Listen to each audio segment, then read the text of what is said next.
The story begins on a rainy night, and a boy was scribbling something on the ground while reciting a ritual, asking for some higher being to answer his call. He asks to gain fame, fortune, and absolute power, as well as great wealth, so that he can cure his mother of a serious illness and pay off debts so that both can have a better life. On his phone, messages kept coming, saying that his loan request had been denied, along with debt collections. He raises his arms to the sky, making a bizarre face, offering his soul and his body, even becoming a mere servant. In his eyes, it is possible to see something approaching, and in the next second, a lightning bolt strikes directly where he was. After that, he remains unconscious until he finally opens his eyes and tries to get up, feeling like his head is going to explode, and only remembering that he was at the company working on a project. Looking to the side, he sees a huge puddle of water reflecting his face, and at that moment, he gets scared, asking why his face had changed so much. But his surprises were not over, as in front of him, there was a giant tree and he did not understand where the hell he was. Suddenly, a voice echoes in his head congratulating him. Then a book appears saying that it was successfully summoned and therefore will grant 3 wishes, allowing him to ask for anything. The MC is surprised since he is seeing a talking book, and something like that did not exist on planet Earth. And he wonders if by chance he transmigrated. He begins to analyze the book from cover to cover, since apparently he gained some wishes, although he thought 3 wishes were too few. Because of this, he has the brilliant idea that his first wish is for it to grant 10 more wishes, since he always wanted to try something like that. The book opens a hideous mouth and begins to transform into something bizarre while saying it even thought there was a problem with the contract. Chen is frightened looking up, since the book simply became a giant demon that only said that the human was a new soul. The MC remains on the ground scared since he does not understand what it means with the talk about soul or contract, and asks what exactly that monster is. The demon makes it clear that a mere mortal is not worthy of knowing about his existence, and the only thing he needs to know is that the original owner of that body used his own soul to summon him, and since the soul was consumed, another being occupied the body that was supposed to be his, making it clear that this makes him property. The MC is terrified hearing all this, since everything indicates that he really transmigrated into another body in another world and was used as a sacrifice. He decides to start running since he needs to escape as quickly as possible, but the demon only snaps his fingers, and Chen's body begins to catch fire for no reason. The demon explains that when the contract is ready and is violated, he will suffer cruel torture as punishment. He even calls him a pathetic human for being weak and warns that it is better to die in the end. However, still alive, the MC says that according to the law of the contract, in case of breach resulting from greater forces, Party B is exempt from responsibility, and since he himself was interfered with by the demon and could not complete the contract, then the responsibility lies with the superior, and therefore he cannot kill him for breaching the contract. The demon turns and asks if really a mortal is trying to impose rules, and he replies that he is aware that the monster in front of him is a powerful existence, and that it could even have killed him at that very moment and yet did not. So he deduces that this is nothing more than a test to see if he is a suitable candidate, and with his confident gaze asks if by any chance he was qualified to have the contract signed. The demon remains silent for a moment and bursts into laughter, finding the situation very interesting, since he is witnessing the first human daring to negotiate with him, and confesses that he has awakened a certain interest. Because of that, he summons the contract in front of the MC and says that he decided that if a human can grant him a wish, he himself will give a new life, and, with his horrifying face, says that he wants him to grant more than 999 wishes, and warns that there is not much time to think. Chen is outraged hearing this since the demon blatantly copied his wish. He gets furious since there is not much to do and answers that he will obey his new boss. Thus, the soul contract is signed, stating that the contractor gives his soul and must fulfill 999 conditions from the issuer of the contract, and once completed, the issuer may grant appropriate rewards. After that, the MC leaves and arrives in front of his house, although not knowing for sure if it really is his house since his new boss simply left him there. He remembers when he was expelled from the portal, while the book told him to do whatever he wanted and that it would return soon to give some order. He becomes thoughtful about this since he imagined he would be treated as a slave, and that was not the case.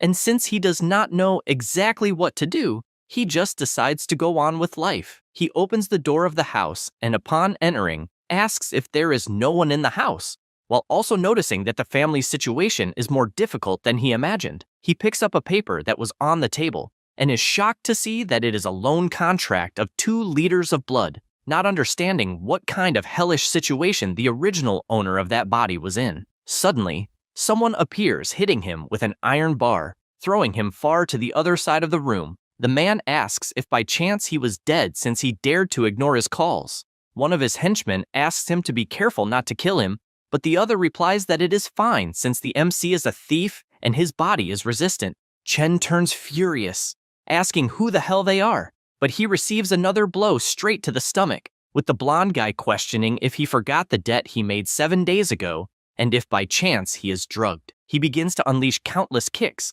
while also calling the MC's mother a stupid old woman, since she will risk her own life to pay the debt of a useless person, and asks if the 2 of them will always be trash. He only keeps defending himself while being forced to listen that he is a useless thief just like his mother and that they are not worthy enough to live. At this moment, he remembers when he was a child and his mother asked if he would like to give up being a thief. He answers that no, since he does not want his mother to work so hard, and also says that he had a nightmare where he dreamed that she had to make handicrafts every day until one day she slept and never woke up again. She is surprised hearing this and, smiling, extends her hand to his head and asks him not to worry, since everything will be fine, and her image appears in front of him trying to comfort him, since all she wanted was for him to believe more in himself. These memories fill him with fury, and looking at the blonde in front of him, he lands a punch straight to his mouth that makes him fly with all force to the other side of the room. The henchman, who was not paying attention to what was happening, is startled to see something passing by his side like a bullet. They see Pietro completely smashed against the wall. The 2 turn around saying that something is wrong, and, when looking at the MC, ask if by chance that aura means he became a star level. He, with his frightening face, questions, what is the problem with someone of low class trying to rise socially and economically, telling everyone to shut up since he is not in the mood. Jungu looks irritated since, from what he sees, the MC is only at stage 2 of Class E, and even so, he is being arrogant. Because of this, the 2 begin to walk slowly, agreeing to give him a good lesson so he learns once and for all. The MC begins to feel the power flowing through his body and imagines that the Oracle and Stage 2 of Class E, which he heard the bullies talking about, could be about the power inside him, believing that it is probably of a higher level than himself. Suddenly, Jungu appears attacking, but Chen notices that he can see the movements completely and therefore easily dodges the attack, making him hit the ground. In the next second, he appears behind him and lands a kick straight to the head of the big guy, making human ketchup gush everywhere. James advances scared since as far as he knew the MC was Class E Stage 2 and doesn't understand how he can be so fast and strong, but he feels confident for being in a blind spot and maybe he can even break his ribs. This thought is useless since Chen, even with his back turned, lifts his leg and lands a direct kick on his stomach, making him vomit without understanding how he knew where he was without even looking, and because of that, he is thrown to the other side of the room. He starts begging for his life since he has no idea how the MC became so strong and claims he was only following orders since the one responsible for everything was Lin Yu. Chen questions that name and makes it clear that he will settle the debt, and that's why he wants them to stop bothering him. Immediately, Jaime grabs his colleagues and leaves the house.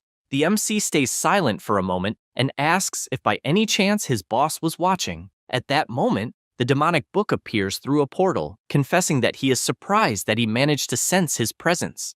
The MC points out that he felt a strange power, and therefore imagined that he had been receiving slight help. His boss replies that it was exactly that, since if he hadn't lent a little power, he probably would have died.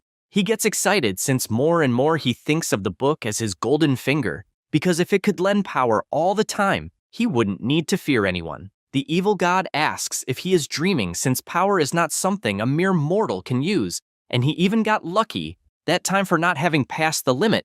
Otherwise, the gang of bullies would have dropped dead without him even touching them. The MC questions if working for a deity has no benefit, since if he got stronger, it would be easier to fulfill the wishes requested of him. The book tells him not to worry, since by the contract it will give him a useful reward, but has not yet decided what it will be, and already warns that it will not lend its own power again unless he wants to die. Chen gets upset upon hearing this. The evil god imagines that in fact his contractor exceeded his expectations because not only did he take his power, but also controlled it too well, and wonders if by any chance the MC is his point of destiny. Chen, curious, asks what will be the second wish he will have to fulfill. The book gets confused with the question, and the MC asks if he is not going to want him to fulfill more than 900 wishes. The evil god explains that he hasn't thought of any, and even asks him to relax since he made many wishes. And when the time comes, the boy will understand. Chen doesn't understand anything and asks what he needs to do, and his boss just tells him to do whatever he wants. He gets worried since he doesn't understand anything about that world, and was trusting that he would receive some order, and from that order, he would know where to go, but apparently that is not the case. Then he picks up his cell phone, which he had taken from the roof, and decides that he will learn more about the former owner of the body so he can live as him. After some time checking the phone, he concludes that most of the messages are all about debts and online purchases of supplements, and realizes that being an oracle is expensive, and that there isn't even a single message from the family. He barely says this, and goes into shock, since there was a message from his sister saying that their mother had fainted and was in the hospital, and therefore wanted him to hurry to meet them. Without thinking twice, he runs to the location, and upon opening the door, he notices his sister lying in front of their mother's bed. He becomes thoughtful since the atmosphere was tense, but he knows that anyone would be angry for ignoring something so important, especially seeing his sister downcast. He approaches and realizes that the person on the stretcher really is his mother. Seeing her for a moment makes him recall that she is different from his memories, and he worries if it was all because of him. Then, to break the mood, he calls his sister, apologizing for being late and asking how their mother is. Yue Qing immediately asks what his excuse will be this time, guessing if it will be training or if he was busy summoning gods to do great things. She begins to tremble and says that their mother worked hard to pay his debts, even fainting, and then, crying, she screams wanting to know why he never visited her even once, since their mother gave everything so that nothing would be left for him. She continues pointing out that their mother could not even go to the ICU because she had to pay his debts and survived only with willpower, as she came very close to dying, and that is why she wants to know if he can understand this. After venting, she takes a deep breath and apologizes, since she herself and her mother are tired. Yue Qing shows a card that has enough for 6 months of expenses and warns that from that moment on, she herself will take care of their mother, and that, furthermore, he will have to take care of his own bills since the two of them will no longer have anything to do with him. The MC begins to sweat cold, and she ends by saying that from that moment on,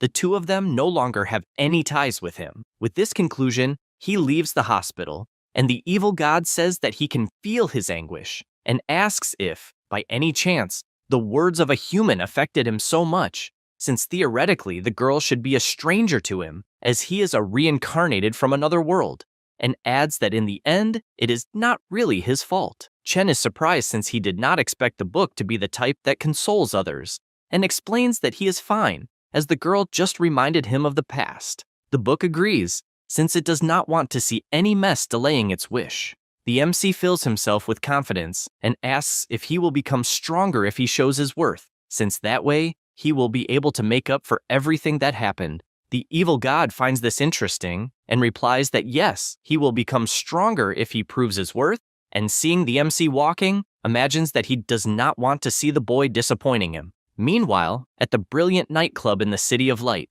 Lin Yu is sitting with two girls and comments that the month's profit was not bad, and orders them to contact the other thugs to speed up the recovery process, since the high echelon cannot wait that long. His employee replies that it is no problem and says that according to the investigation, someone from the organization in Zone A had trouble collecting rent and 3 of them were beaten by a student. He finds this funny and comments that there is still time for the harvest, affirming that it is because of arrogant people that less money is being lent than before. The employee says that he will punish those responsible, but explains that it is a special situation since among the people there are oracles of apprentices of level 2 and 3, and apparently the thugs were injured by students who had just reached level 2. Lin Yu remains silent listening to this and asks for the report since he wants to know who it is. After seeing the photo of the MC, he becomes puzzled, trying to understand how a brat of low level could defeat a level 2 and a level 3 at the same time, since even one of the weakest level 3s can fight against 10 people of level 2, and the gap between levels is not something that can be compensated only with skills. He smiles, considering that Chen may be hiding the strength he possesses, since he is probably a level 3, then orders close observation, and not to let such a talent escape. The next day, the MC appears running, until this catches the attention of an old man, who asks why he has been arriving so early in recent days, since the restock of basic stellar energy supplements recently arrived costing 400 per bottle. Chen greets him and apologizes, since he will not want it, because he already has some. The man says it is no problem, and asks if by any chance he got a girlfriend, since he is all excited early in the morning. The MC returns to his run and reflects that after leaving the hospital, he spent a few days getting used to that body and also researching information, combined with some memories that he implanted in that body,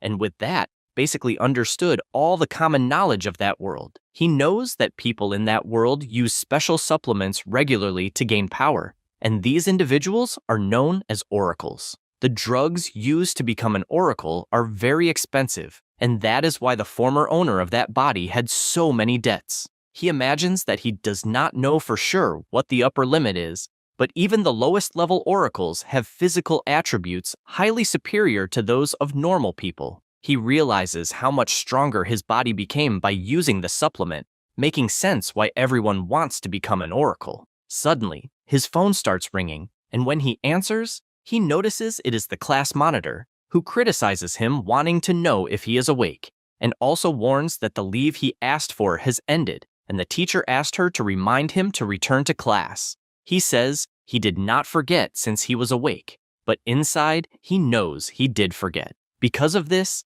he goes to school, and the teacher informs them that they have already talked about the history of oracles, and therefore, she wants to talk about the impact on the economy. Chen keeps paying attention and imagines that the status of an oracle is determined by strength and differentiated by ranking. The lowest level is rank E, and the highest is rank S, and one must first reach the highest level of the current rank to advance to the next. It is said that those who reach rank S are treated like gods.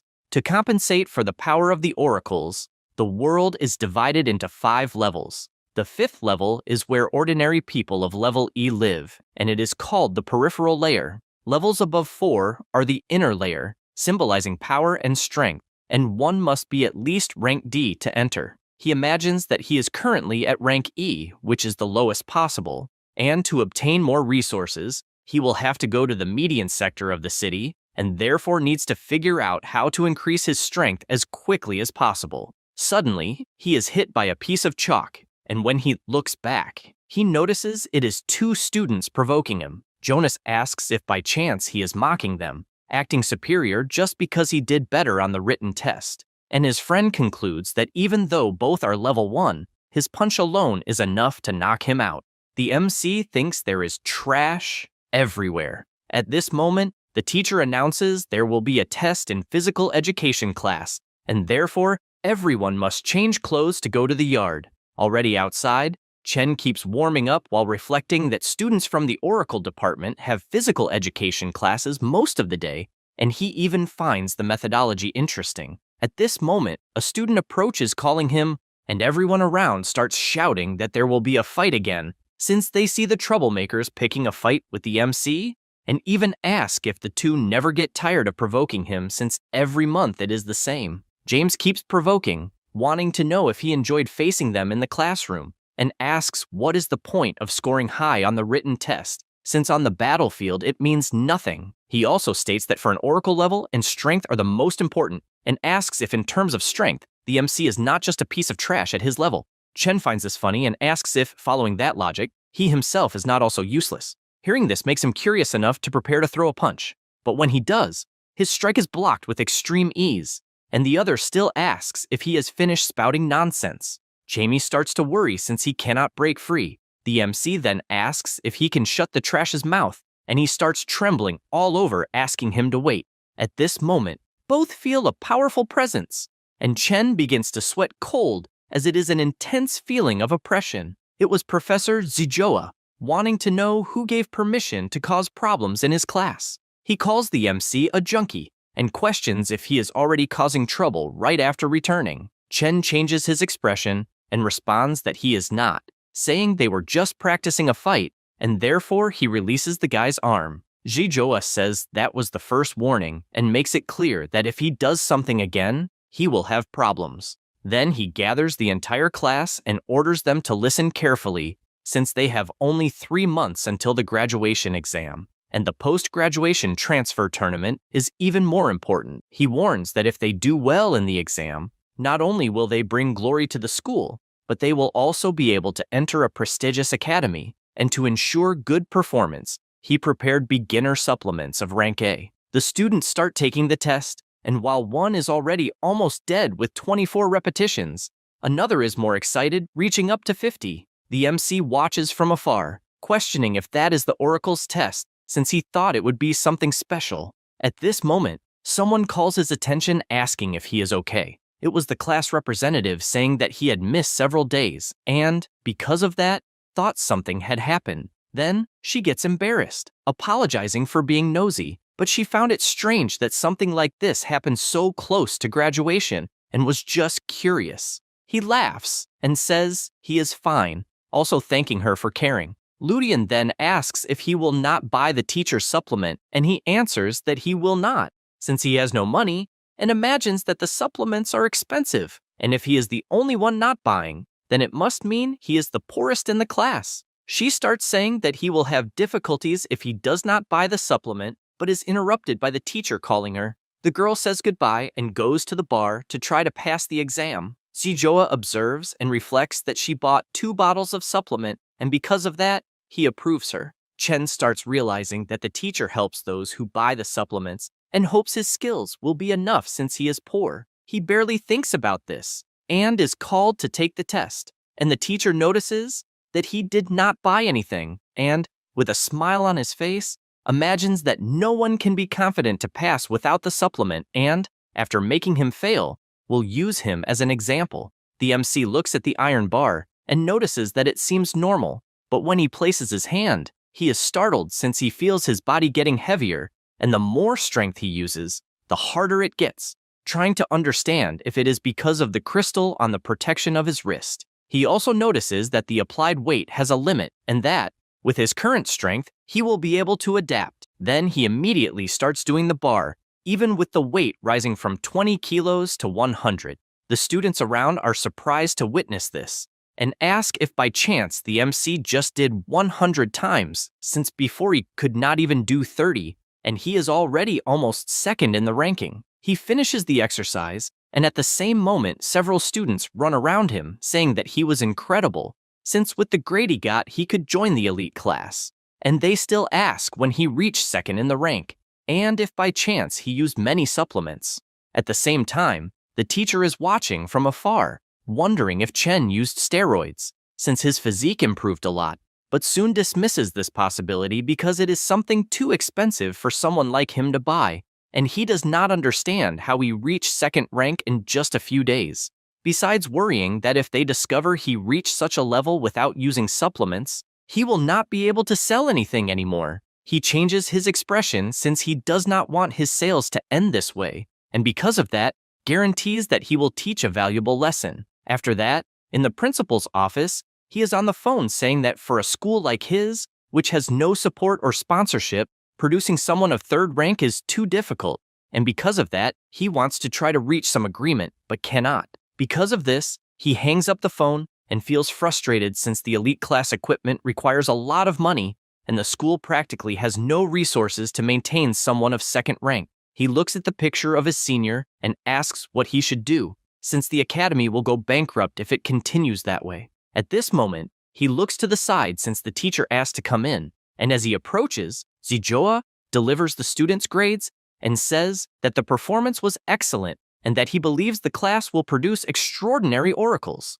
However, the principal reads the grades and realizes that there is nothing extraordinary, since there are only first-rank people, and people like that could not be sent to the battlefield until the teacher informs that among the candidates, there is one exception that matches the function of the schedule and says Chen's name. Because of this, the MC is called to the principal's office, and the evil god questions what he did, and he answers that he does not know, or that at least he does not remember doing anything. He approaches the room and reflects that he heard the director's personality is tough, so being called by him is something complicated. When trying to touch the doorknob, an aura begins to emerge from the door, and he gets scared, asking what it is. The book is also surprised and says that it finally appeared, explaining that it is the wish activated by the specific condition it had mentioned the other day, and, from what it sees, something that wants to be close. For standing still, the director draws his attention, and he immediately enters, asking why he was called. The director places his hand on the MC's file and informs him that he found his physique good, since it is almost of second rank, but says that the problem is the absences, the disrespect toward teachers, and the fights, as it gives the impression that he is hot-tempered, but confesses that this is irrelevant since he believes that something is more important than everything for an oracle. He makes it clear that he is referring to money and, because of that, warns that Chen should give up once and for all. The MC is scared since from what he understood, the costs of an oracle at the advanced stage are extremely high, and the teacher confirms it, also pointing out that Chen's family is going through difficulties, and therefore he thinks it is better to cut the costs, besides the fact that the school is going through a crisis and does not even know if it will continue to survive. He says this and imagines that putting a good student in the elite class will not be interesting, since they need to use the resources on those who really have potential, and, even with a level 3 student, the result is not certain. That is why he says he will not need to attend the next day and wants to know what he thinks about it. He remains silent for a moment, processing everything, until something catches the attention of the evil god, and he tells the MC that he has found the target and therefore wants him to take it. He asks if it is some kind of joke since he can barely stand, and questions if the book cannot take it on its own. The evil god replies that obviously, if he could, he would have already done it,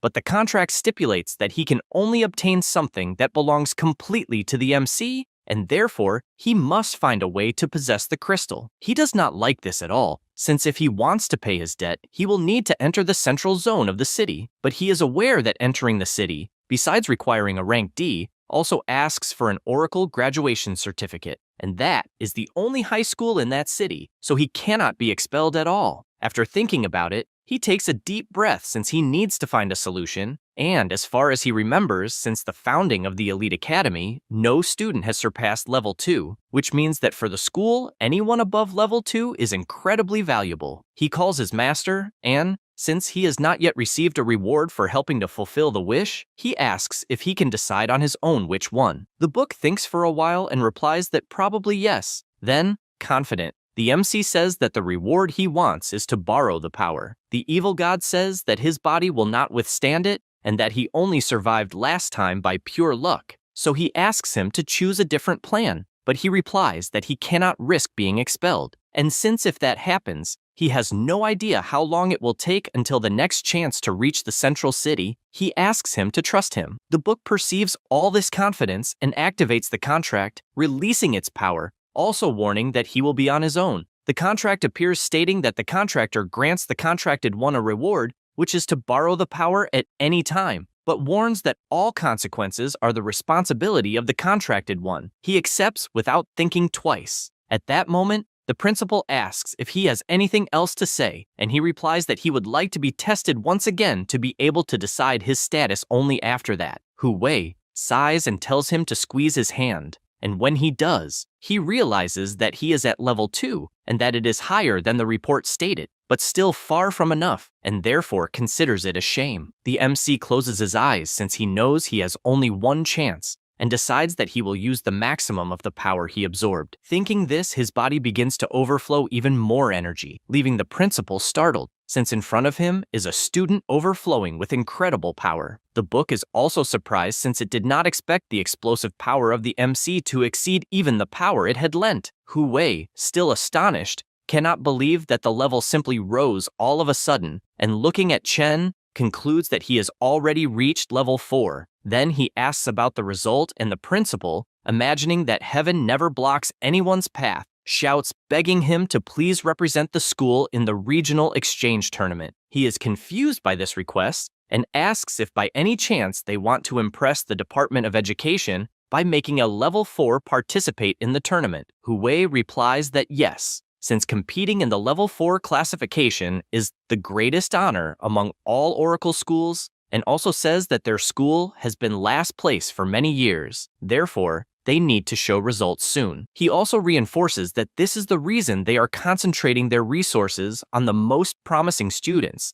and even apologizes for having judged him wrongly. The MC says it is all right since he understands, and the director says he is happy to know that, and that, as an apology, he will waive his tuition, and as soon as he is transferred to the elite class, he will have weekly supplies. He also reinforces that if he has other needs, he should speak up, as the school will do its best to support him. Then he changes his expression, knowing that an exceptional student would be welcome anywhere, and therefore says that he hopes from the bottom of his heart that he considers representing their school in the tournament, and makes it clear that he is not exaggerating when he says that the school's future may depend on his decision. The MC reflects that the tournament must be important for them to be offering all of this, and so he makes an attempt saying that he would like to ask for the black crystal on the shelf. Hu Wei turns and says that it is the black star crystal left by the former director, and although it has no practical use, it represents the spirit of the school. However, he knows that if the school ceases to exist, that spirit would have no meaning.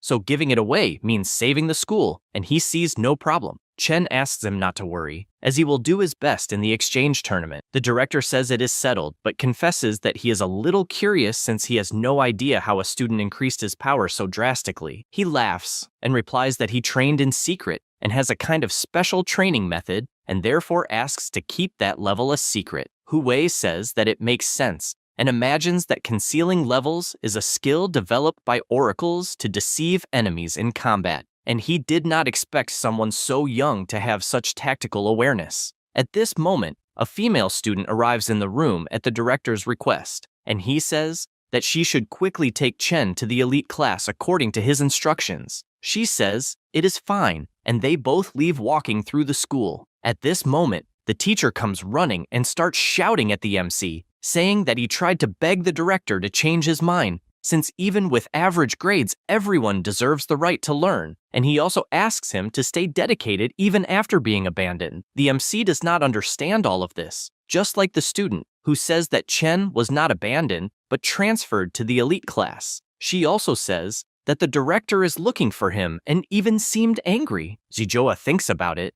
and realizes that he screwed himself badly by trying to mess with the MC. After that, already at night, Chen lies on his bed relieved since he managed to go from level 2 to level 4 in just 3 months, and even rich geniuses spend a lot of money to rise only 1 level, so he asks his master if there is any way to level up alone at once. The evil god replies that obviously not, and makes it clear that if he wants more help, he will first need to fulfill the wish, since it was the MC himself who chose the reward, and he assures him that the borrowed power will not fool people for much longer. The MC says he already knows because he is not stupid enough to think he can win the tournament only by relying on borrowed power, and while on his cell phone, he says he is more relaxed since he avoided expulsion and received free supplies. And now that he will be able to level up, things will get better. He says this while seeing the bills arriving by email and knows that he needs to find a way to make money to solve this problem. The next day, he arrives at school and starts to find something strange since his new place of study looks more like an abandoned factory, and he does not understand what is happening. Suddenly, someone calls his name, and he notices someone waving an arm. They head toward the advanced class, and the man introduces himself as Zhang, a teacher of the advanced class. The MC is surprised since he expected the teachers of that class to be stricter, and he says that there is no need for formalities, besides wanting to know if there are other teachers. He responds that the advanced class has 3 academic teachers, but he himself is the only one handling combat training since enrollment has decreased in recent years, and few qualified for the advanced class, so they did not hire more staff. Chen realizes that, in fact, the school is in a bad phase and better understands why the director is desperate. They arrive at the place, and the teacher says that he promises the place will not disappoint and thus officially presents the advanced class. He explains that they offer free training and therefore will introduce everyone present. The MC is surprised since the facilities do not compare at all to the other room, as they look more like a premium gym, and the students also seem motivated. However, something catches his attention since the atmosphere of the place feels tense. The teacher gathers everyone and introduces Chen as the new member of the academy, and even asks everyone to work hard to prepare for the exchange tournament. The MC only says that he is eager to learn from all the students. At this moment, a member says that he doubts the truth of the MC's strength and even asks him to admit that he pulled some strings to get in and that he will definitely drag the advanced class down. Zhang immediately shouts not to say that since Chen earned his spot with his own strength. Wen Hao, overflowing with his power, asks to see it and formally challenges the MC to a duel. All the students are surprised since they had not heard of a formal challenge in centuries, and, unlike normal training, formal challenges require both sides to fight with their pride at stake, and the loser must obey the winner without complaint, without understanding how the strongest student in the academy is intimidating a newcomer this way. A student lifting weights asks what is happening, and a girl replies that apparently a transferred newcomer is about to fight Wen Hao. The teacher asks not to worry since a formal challenge is only accepted if both parties agree, but Chen accepts the challenge without thinking twice and even says that if it is a friendly match without lethal force, then there will be no problems. He says this imagining it is a good chance to assess his strength before the tournament. At the same time, in the director's office, the teacher calls reporting that Chen is already fighting another student, but soon specifies that in fact, it was Wen Hao who issued a formal challenge and Chen accepted. At the same time, the entire class is encouraging Wen Hao to teach the newcomer a lesson. The director thinks about this, wondering if the MC is perhaps conducting some kind of test since, as far as he knows, he trained in power concealment and therefore orders the arena to be prepared as he authorizes the challenge. With everything settled, both stand face to face, and the teacher warns that he will dictate the rules since it is Chen's first time. He states that it will follow the same format as the regional tournament, where only the 2 combatants can enter the arena and anyone who interferes will be expelled immediately, and both must have the same star level. Wen Hao wonders if by chance the MC is also an E rank level 2, since from what he sees, that is what the cube is showing. The teacher continues the explanation, making it clear that they cannot use lethal force nor retaliation after the fight, and that a clean facial strike or a verbal surrender will result in the end of the match. With everything explained, he gives the order to begin, and immediately Wen Hao charges for the attack, trying to grab the MC's neck since he wants to finish it instantly. However, it is useless since he only blocks the attack, as he knew his opponent's plan to strike first. Next, the fire-haired one keeps trying to land other blows but misses them all. He attacks with more fury, but Chen keeps dodging with extreme ease, and he becomes increasingly irritated, deciding to attack with his kick this time, and at the moment the MC dodges, he shifts the direction of the attack aiming at his head, landing a full hit that in fact strikes the MC's arm. He looks to the side after this attack, and placing his hand on the ground, lands a full kick to the neck that leaves the big guy shocked, since he did not imagine his opponent also knew martial arts. He tries to calm down, because as long as he doesn't receive an attack to his face, he will be fine, and therefore still has a chance.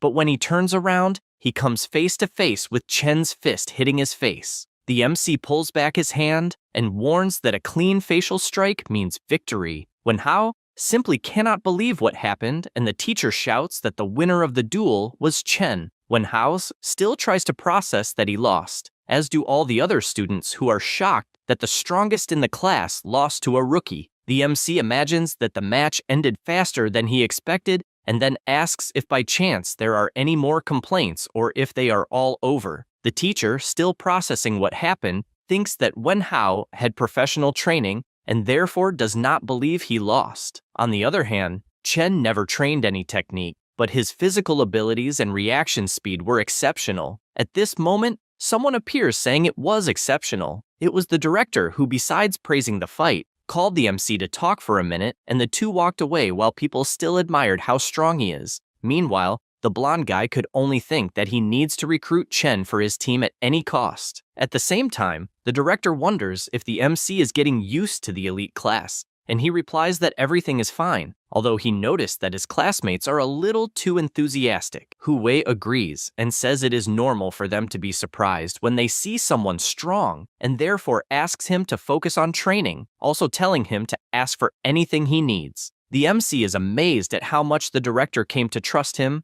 and, therefore embarrassed, he asks if the students have any way to make quick money. The director is surprised by this question, but asks that at his age he should not worry about money, since he should focus on training so that only later he can make a lot of money, besides knowing that his family is going through difficulties, and therefore says that the school can cover some costs. However, Chen just thinks it's fine since he asked on impulse and believes he will have to find another way to make money. Back at the academy, he keeps thinking that student loans are severely punished by the school, and therefore, it's better not to get caught, but he still doesn't know where he could make money. At this moment, someone approaches calling his attention. It was Jiarui, saying that he found the fight amazing since it even caught the director's attention. The MC, confused, asks who the hell he is. At this moment, Xiaoxia approaches and apologizes, since her colleague has always been weird like that. Then she explains that, based on the registrations, they are his seniors, and therefore asks him to feel free to ask anything if he has doubts. He doesn't know what to say and just thanks. Jiarui says that now they are a team of 3, and as team leader he will make sure the MC is fine. He is confused, finding all this strange, and the blonde guy asks if by chance he was transferred from a lower class, and also asks where he learned the combat technique he used in the battle. Chen says he didn't understand what he meant by combat technique, and Yarui cannot believe he doesn't even know what that is, and asks what move he used to defeat Wen Hao. He smiles and just says he struck by reflex. The two cannot believe it, since it was a brutal blow, and even say that if Wen Hao finds out, he will be furious. On the other hand, the girl decides to explain that combat techniques are powerful moves that only high levels can learn using scrolls or memory stones, and depending on how they are, the effect can change. There are also many types of techniques that match each one's fighting style. Jiarui takes advantage of the subject and says that the move Wen Hao used in the battle was a rank D combat technique called hook wind kick. The MC is surprised to hear this since it was indeed strong enough that he couldn't block, and, wanting to know more, asks if combat techniques are rare. The blonde guy replies that they are basically ranked, and the stronger they are, the rarer they become. In addition, the school teaches the basic ones, but if you want powerful techniques, you will have to buy them or have someone to share, and he informs that a basic rank D technique costs around 500,000. He is shocked by such a price, and has no idea how many months it would take to get it. Jiarui gets excited since he has a technique he would like to present to the MC during a training session, just like Xiaoxia, who also has one to show. Chen gets startled since both are acting as if 500,000 is not a big deal, and therefore he believes they must be rich. With that thought, an idea comes to his mind. Since if both are from a wealthy family, then maybe he can get information about ways to make money. Because of that, he asks if there is a quick way to make money for someone who wants to buy a technique but has none. Jiarui asks if anything counts,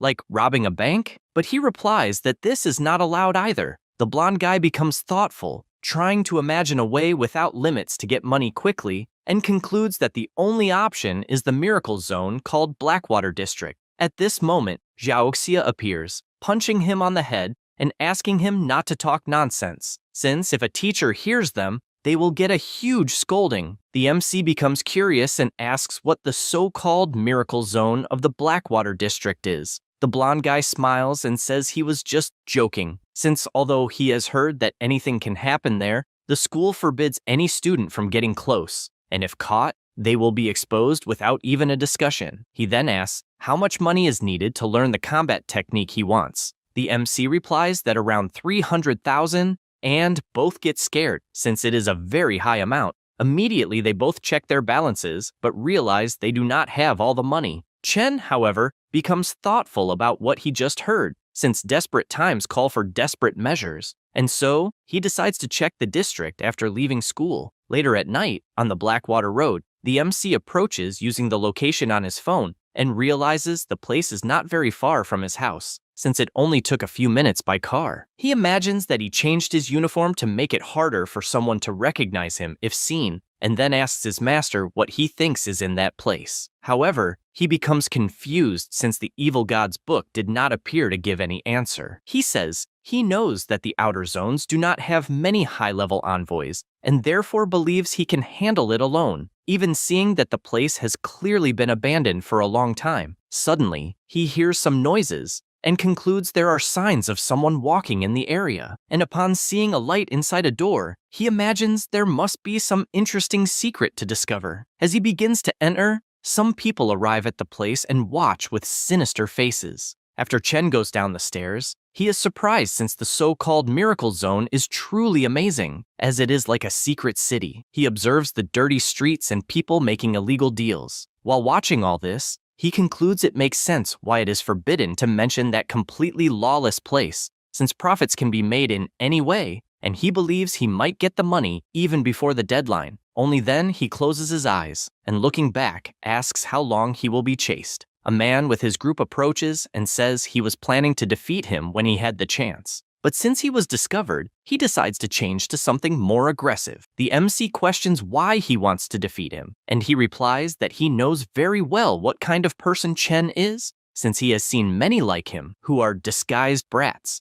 and believes he will make a lot of money with the ransom. The MC finds this funny, since there is no one to pay for his ransom. The man approaches, and giving light pats on his face, says that he is a powerful oracle, and therefore asks him to be polite in cooperating with the ransom. Chen calls him rude, and at the same instant slaps his head, throwing him with full force against the ground. Seeing this leaves the thugs scared, who immediately draw their knives and charge for the attack. However, two crates come flying and hit the crazy duo head-on, also leaving the MC confused about what happened, until suddenly someone appears in front of him and, grabbing his hand, tells him to follow her, and the two run off until they reach another place. The MC thanks her for saving him, although he was going to use the two guys to ask some questions, and she asks if by chance he is Chen. This question leaves him shocked to the point of asking if she knows him. She becomes embarrassed since she needed to keep appearances, but soon finds it strange that he didn't remember her,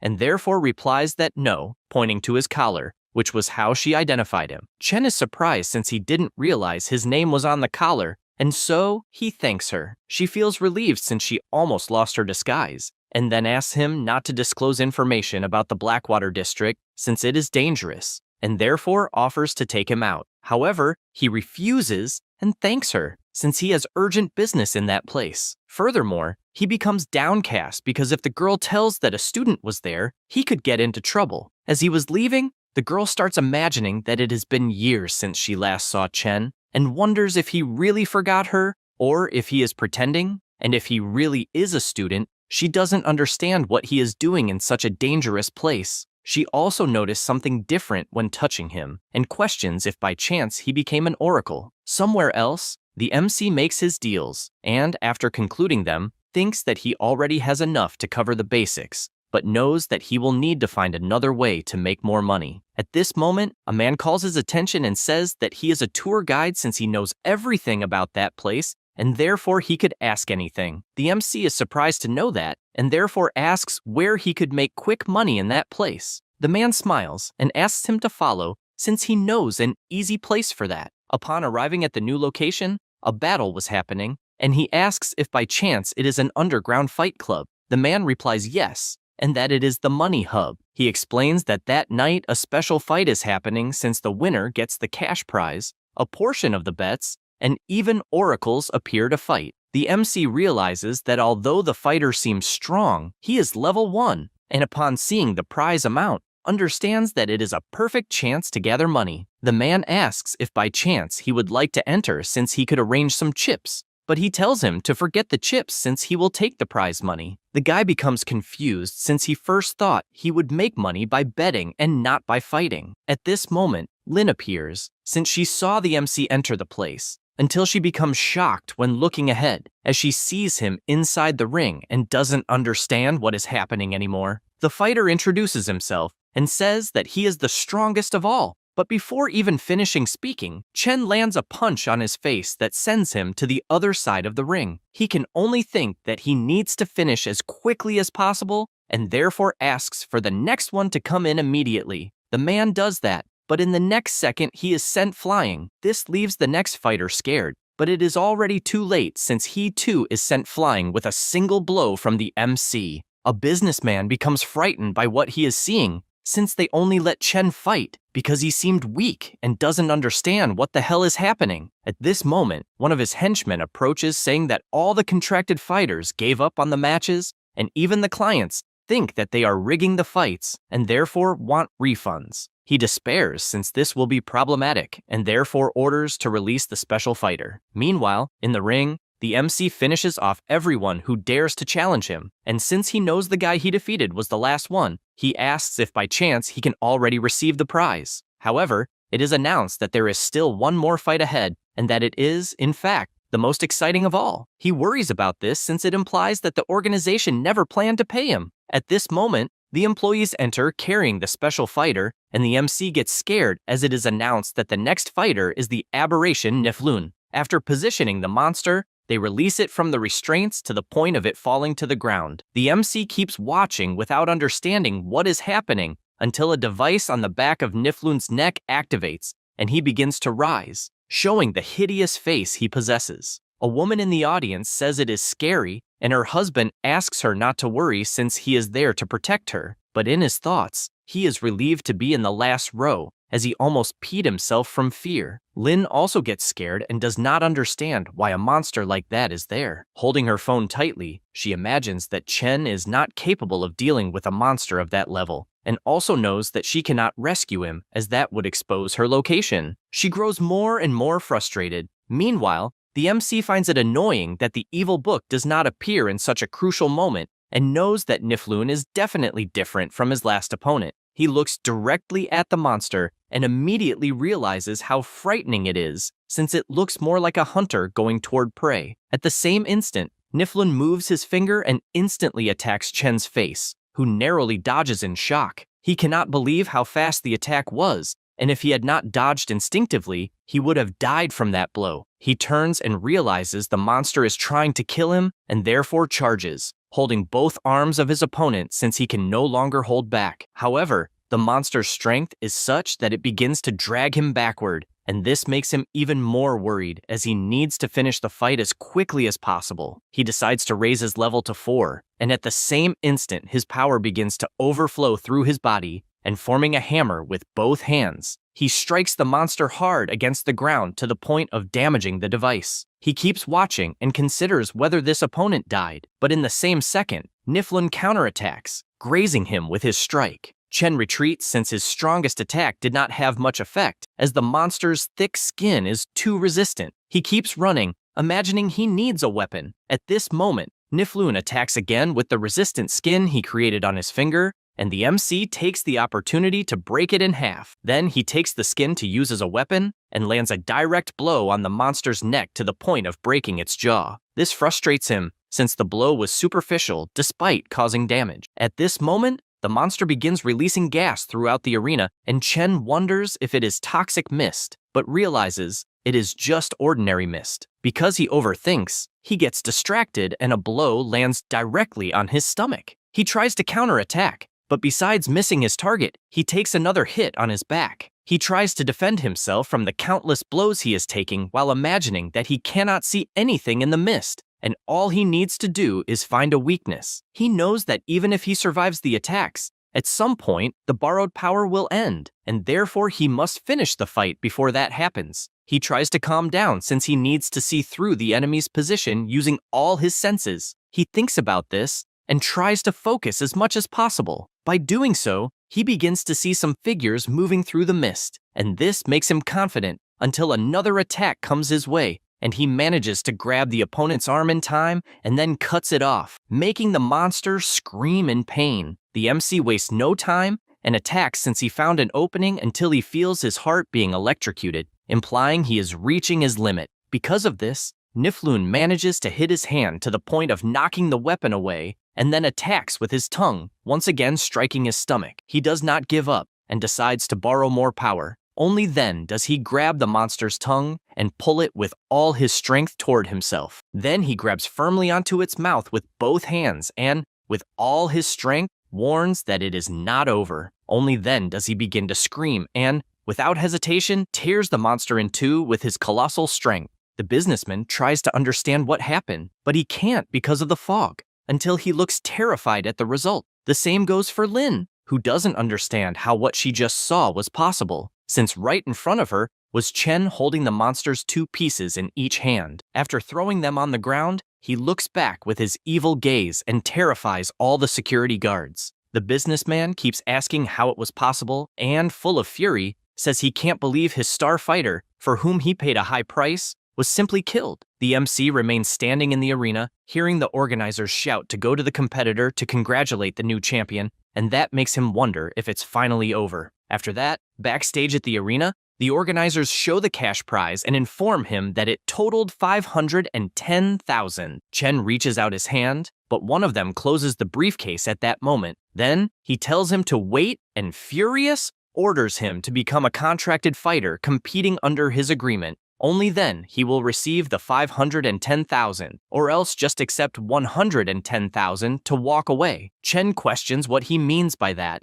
and shouting Pyong warns that all contracted fighters have fled, and the main fighter of the event the MC killed. Therefore, he owes compensation. He makes it clear that no additional fights were mentioned, and therefore stepping into the ring automatically means signing a life or death contract, so killing the opponent was nothing more than a consequence. The businessman becomes increasingly intimidated, especially seeing the sinister aura the MC is emanating. Because of this, he draws his gun, asking who the hell he thinks he is to make demands. However, in the same second, he approaches and destroys the gun with one hand, also breaking his finger. Because of this, Pyong shouts for everyone to shoot immediately. The henchmen point their guns at Chen, who just watches. At the same time, in the audience, everyone is startled when they hear gunshots, and suddenly, one of the henchmen flies through the window and crashes to the ground while people ask if this is some kind of movie scene since the jump was insanely high. Lin, however, realizes what might be happening. Meanwhile, the MC goes around beating everyone up, and even though the henchmen retaliate with gunfire, he just dodges and punches them to the ground with all his strength. Then, he tries to leave but notices the alleys are blocked and begins to worry, since his heart is hurting because he used too much borrowed energy, and to make matters worse, his injuries are worsening, and his body will soon give out. Suddenly, Lin appears, pulling him and covering his mouth since the security guards are searching everywhere. Chen asks if by any chance she is the same person from before, and she tells him to save his strength, saying she knows a secret passage to get him out of there, and orders him to go straight to the exit before people return. He takes off his mask, completely exhausted, thanks her for the help, and runs off without wasting time. At that moment, her superior contacts her, asking if she is in the district again, and she replies that she needs to talk to her grandfather since she discovered something in common. After running a lot, the MC finally arrives at his home and immediately falls to his knees, since his heart is hurting badly, and he even thinks he can't take it anymore. He tries to resist, but collapses unconscious. He starts dreaming, where his mother says she will get better in 2 or 3 years, and on the phone, she says she wants to see him getting married and having children, and also watch him grow old, but apologizes since she no longer has the strength to walk the path with him. And her final words are that she loved him very much before going silent. At that moment, he wakes up crying and is confused about what happened. Only then does he look to the side and wonder if it is the house of the body's former owner, and realizes that he is still alive. He sighs in relief since his dream woke him up, until a voice startles him by asking if he is awake. It was the evil god saying he had been away for a while as he had business to handle elsewhere, and since he saw that he was in bad condition for 2 whole days, he believed he would not survive and therefore demands an explanation. But before getting an answer, he starts shouting furiously because he is certain that the MC used his borrowed power to kill some monster, even though he had warned not to use the power recklessly. Chen just listens silently and explains that he had no choice since he could have died. The book asks if by any chance he thinks he will bring him back if he dies, and makes it clear that the last time he revived him, he used most of his power, and therefore, if it happens again, not even he himself will be able to save him, ordering him to better appreciate this second chance. The MC just listens in silence and admits he did not expect to hear that from the evil god, even though he is certain that he really should be taking better advantage of the opportunity he received. The book says he is relieved that he understood and confesses to finding it strange that the creature he faced wanted to write, since it did not seem human and did not seem to be from that world. He replies that in any case, he no longer wants to return to the arena, which feels more like hell, and starts thinking about the girl who helped him in the district, although he cannot change his focus since he needs to know his level. Thinking about this, he remembers the money, and upon opening the briefcase notices it is intact, which relieves him, since with the 510,000, he will no longer have to worry about debts until after the regional tournament and will be able to focus solely on learning his level. He then says he needs to treat the wound on his stomach before returning to school, since unlike minor injuries, these do not heal on their own. However, he sits down as he will need hospital treatment and once again will have to spend money. After that, he goes to the hospital, and once the treatment is done, the doctor explains that the wound has completely healed and asks if by any chance he is an oracle since the healing speed was not normal. He replies that he is, and the doctor, smiling, says that oracles often get injured and therefore there is a promotion, as he will probably get hurt again, but he refuses and thanks him for the standard medication. He then feels relieved that the monster's tongue was not poisonous. At that moment, the doctor presents a vial and asks him to take it, but the MC finds it strange as it is glowing and therefore asks why it is shining so much. But the doctor replies that he does not see any glow, as it is just a common anti-inflammatory for oracles. Chen finds it strange since he can clearly see the glow in the vial and wonders if he is the only one who can see it. The doctor once again tries to sell his promotion, pointing out that maybe he is hallucinating due to stress,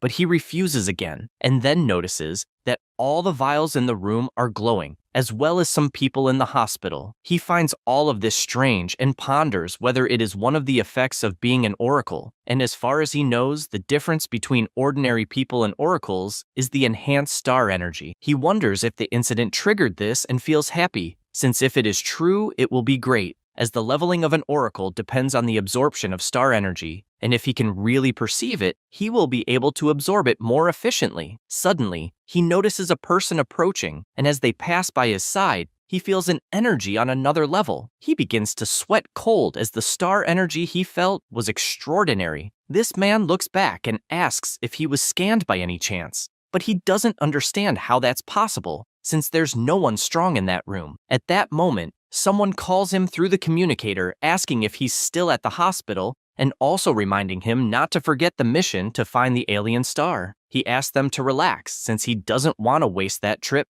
and even plans to stay in the country for a while longer. Then, he takes off his glasses and, smiling, makes it clear that if the alien star really is an enemy, he will destroy it personally. After that, at the academy, the director tells the MC that after joining the special class, he disappeared without even responding to messages, and that's why he wants to know what happened. He thinks he just got back and was already caught, so he apologizes, explaining that something urgent happened and he didn't have time to notify the school, and he's even willing to accept any punishment. Hu Wei says that's not what he meant, since he only asked if nothing bad had happened. Chen asks if by any chance he's worried that he might give up the scholarship or something like that. The director replies that's not the case. He's just more concerned that he might be hiding some kind of suffering he doesn't dare to talk about. The MC is surprised to hear this and asks him not to worry, saying he will give his best in the tournament to bring honor to the school. The director then asks him to return to class since his friends were worried. He's confused because he doesn't know what he means by friends. But when he returns, Jiarui and Xiaoxia run up to him. The boy starts by asking where he went since they hadn't heard from him in days, and the girl says the same, as even the teachers didn't know what happened, and she even thought he might have died. He apologizes and explains that things were hectic at his house. Then, Jiarui remembers the combat technique they were discussing and shows a card where he and Xiao Xia gathered 300,000, saying he could pay them back another day when he has the money. Chen can't believe what he's seeing since he only mentioned it casually and didn't expect them to take it so seriously, so he refuses, but thanks them and explains he found out what he needed isn't worth that much and decided not to buy it. The boy says that's a shame. At that moment, Wen Hao approaches calling the MC and says he heard he needed some money, so he gathered 50,000 even though he knows it's not much. The MC says he doesn't need it and even asks him not to act like a servant or anything like that since it's unnecessary. Xiao Xia finds this very strange and tells the boy not to interfere with his team, wondering if he has some plan in mind. He replies it's nothing like that. He just wanted to apologize to Chen because he was very arrogant that day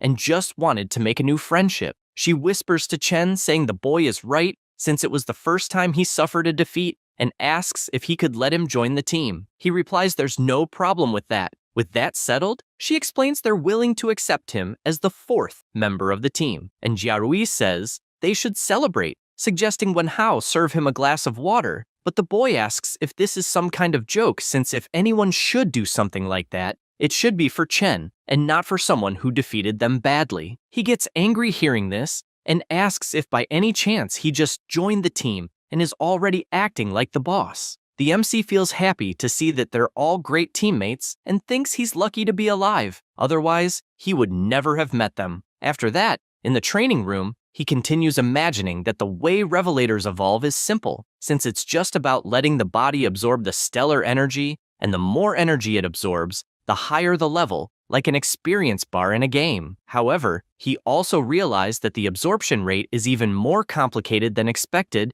and knows this because he used equipment to maximize the intensity of training, but his absorption rate is still low. He knows that the stellar energy in the body was not absorbed in time, and that if it continues slowly, it will just leak out, completely wasting it. He is not even surprised that some people remain at the same level their whole life, and, in fact, if he keeps the current pace, he will never reach level 4 before the competition. At this moment, Jiarui appears and says that the free training is getting boring and asks to fight to change things. This makes him reflect that it was only at the time he had to fight the monster that he accidentally forced himself to understand and absorb the stellar energy, and because of that, he says that he has an idea and will need everyone's help. They go to the place, and Xiao Xia activates her dancing fist, just like Jiarui, and both attack Chen at the same time, who only blocks and dodges the attacks. After this training, he says that they have been training for almost an hour, and therefore everyone should rest. Xiao Xia admits that she thought the proposal of a 2-on-1 fight was a joke and didn't think they would even manage to touch him. The blonde guy agrees but confesses that he thought the method was amazing and that he doesn't even need to worry about winning or losing. The MC warns that the next round will be Wen Hao. After that, he observes his friends and concludes that he was right, since in that type of battle, the absorption rate skyrockets. He knows that as long as his rate is high, he might try the method he has in mind, and to ensure the safety of ordinary people, the stellar energy in regular supplements is very slightly diluted, and if his physical quality is average and his absorption is low, even drinking thousands of bottles will not increase his level. He concludes that based on his observation, the borrowed stellar energy is 100 times more concentrated than supplements, so with his current capacity, absorbing it directly would definitely make his body explode. He realizes that he could make the borrowed stellar energy permanent, and that to level up quickly, it's worth trying. Thinking about this, he uses the borrowed power and realizes that until now, he hadn't noticed how absurd the amount he can borrow is,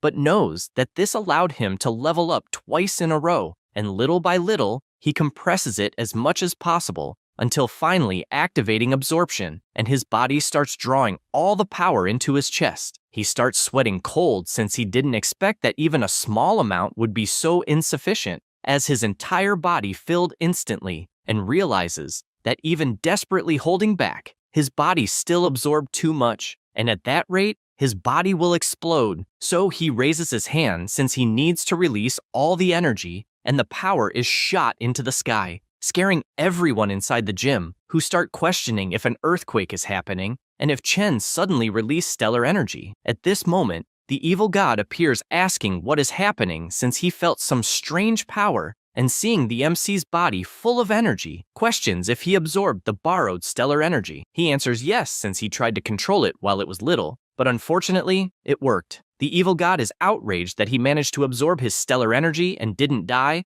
and asks if by any chance he really could be his predestined one. The MC asks what he said, and the book answers nothing since as long as he stays alive, that's what matters. At this moment, the teacher appears asking what happened, and they reply that they were just sparring for practice until Chen burst with energy. He is surprised to hear this since he sees intense energy overflowing from the MC, so he asks Wenhao to fetch a detector immediately. After running the test, he realizes he is level 3, and everyone is shocked because they are unsure if they saw it correctly. Because of this, Jiang runs at full speed since Chen is the first level 3 they've had at the school in a long time, and he needs to report it to the principal. The girl asks him to teach her how he leveled up, but he simply tells her to keep training since she'll get there eventually. Jiarui says he's not surprised he got so excited about the fight he had earlier, and she asks if by continuing to train, they'll really be able to level up like him. While the commotion spreads through the hall, the MC asks the evil god if he won't yell at him. The book replies that it's already used to it, and since he leveled up quickly, it won't waste time arguing because it needs him to get stronger no matter what. He tells him not to worry, since he has a lot of energy stored,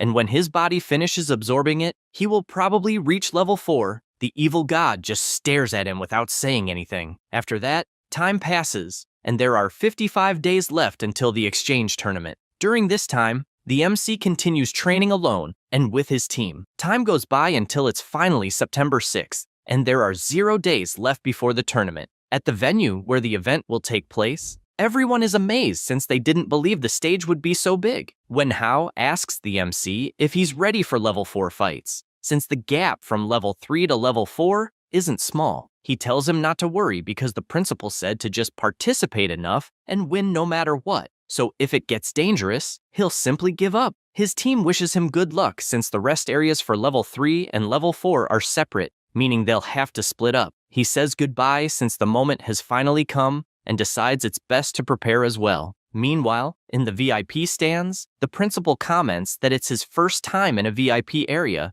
and the teacher says the school only competed in level 2 matches, so they'd never received that kind of treatment until now. At this moment, Ming Yuan appears greeting the principal and congratulates him, as he didn't expect him to rise from level 3 to level 4 so quickly. Hu Wei explains that the efforts came from all the students, and that he just did his best to meet everyone's needs, also thanking him for notifying them in time about the rule changes. He emphasizes that there is indeed a new format, since the central government plans to increase subsidies for the winning schools, so the competition will definitely be fierce. At this moment, several people appear, saying they didn't know there were bumpkins there for the first time. The principal gets irritated at this, and his friend asks him to calm down, because those people are all principals of schools that won tournaments in the past, so it's better not to start a fight. He makes it clear that this was in the past, and the tournament hasn't even started yet, so who wins or loses is still to be decided. Likuo taunts them, saying he already expected that an arrogant dog barks louder the higher it climbs, and tells them to savor their last time on stage,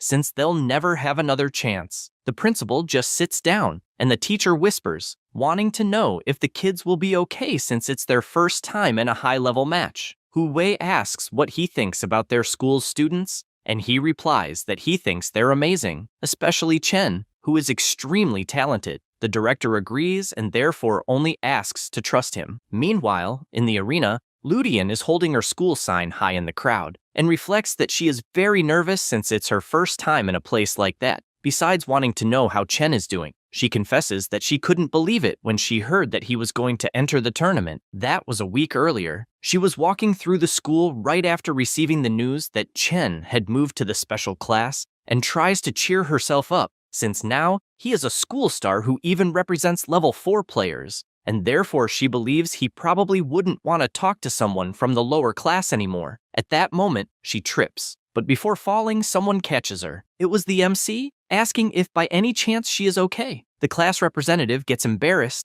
and thanks him for the help, also asking what he is doing in that place. Chen replies that he was passing by when he saw her and decided to come over to say hi. Then he grabs the crate to help carry it, and she, even embarrassed, reveals that she was thinking that after he entered the special class, he wouldn't want to be friends with someone like her anymore. The MC just smiles and asks what she is talking about since friends are friends, and status doesn't change that. The representative is happy to hear that. Back to the present, it's announced that the contestants will enter the stage, and Chen prepares for it. Currently, Chen is rank E level 4. His ability is power lending. He has 999 wishes remaining, 0 rewards remaining, and 0 current payment due. His total remaining debt is 99,808,912 won. The announcer welcomes everyone and informs that the Outer Zone exchange will begin that year, with him as host, along with his partner Lillian. Everyone in the audience is shocked, since that girl is the most popular idol at the moment, and they can't believe she will be hosting the tournament. She, with all her charm, says that the Lillian of that day is not the same idol Lillian everyone knows, as she is there to work seriously, and the true stars are the contestants. They explain that there are 12 academies participating, and each academy sends 4 representatives. Among them, the level 4 group has 16 competitors, while the level 3 group has 32. However, that place is only for the level 4 group, and if anyone wants to watch the level 3 group, they need to go to another hall. She informs that the results of the level 3 and 4 groups will be converted into points, and the final ranking will be determined by these points, starting with the advancement rules, where each match is one-on-one, and the winner moves on to the next round. Meanwhile, the winners continue fighting other winners until the champion is determined, and to ensure the contestant gives their best, the time limit will be half an hour, and the battle ends when one side loses the ability to fight or surrenders, so she hopes everyone shows their true skills. At that moment, she asks everyone to look up, and everyone is surprised to see the legendary Rank S envoy named Bai Yue,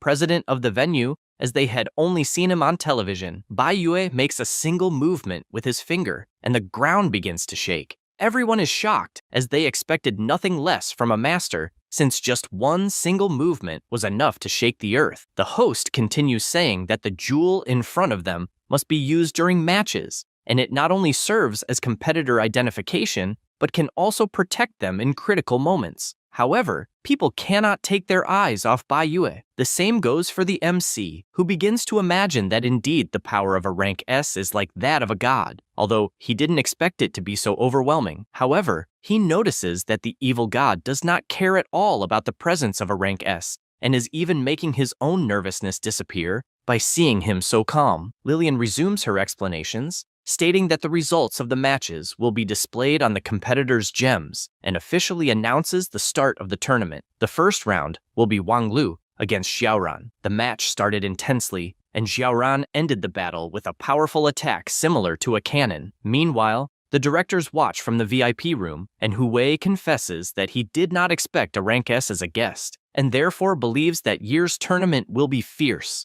His friend explains that the difference between level 4 and level 3 is so great because level 4 can fully unleash the effects of combat arts, and the academies are so wealthy that buying a rank C combat art is nothing to them. Meanwhile, several businessmen keep flattering Likuo. Four Eyes says that this year, things will be different. The battles continue, and this time, Lisa attacks with everything, but Lankan dodges easily while raising her hand and causing several energy chains to bind her opponent. He starts to worry because he cannot break free until she rushes in at high speed and lands a knee strike squarely into her opponent's strength. This drives the entire crowd wild since using a technique to restrain the opponent and attack at the same instant is amazing. The director is also surprised to see that skill since it is rare even among rank D envoys. Ming Yuan agrees, as it is indeed rare to awaken such potential, basically being a 1 in 10,000 talent.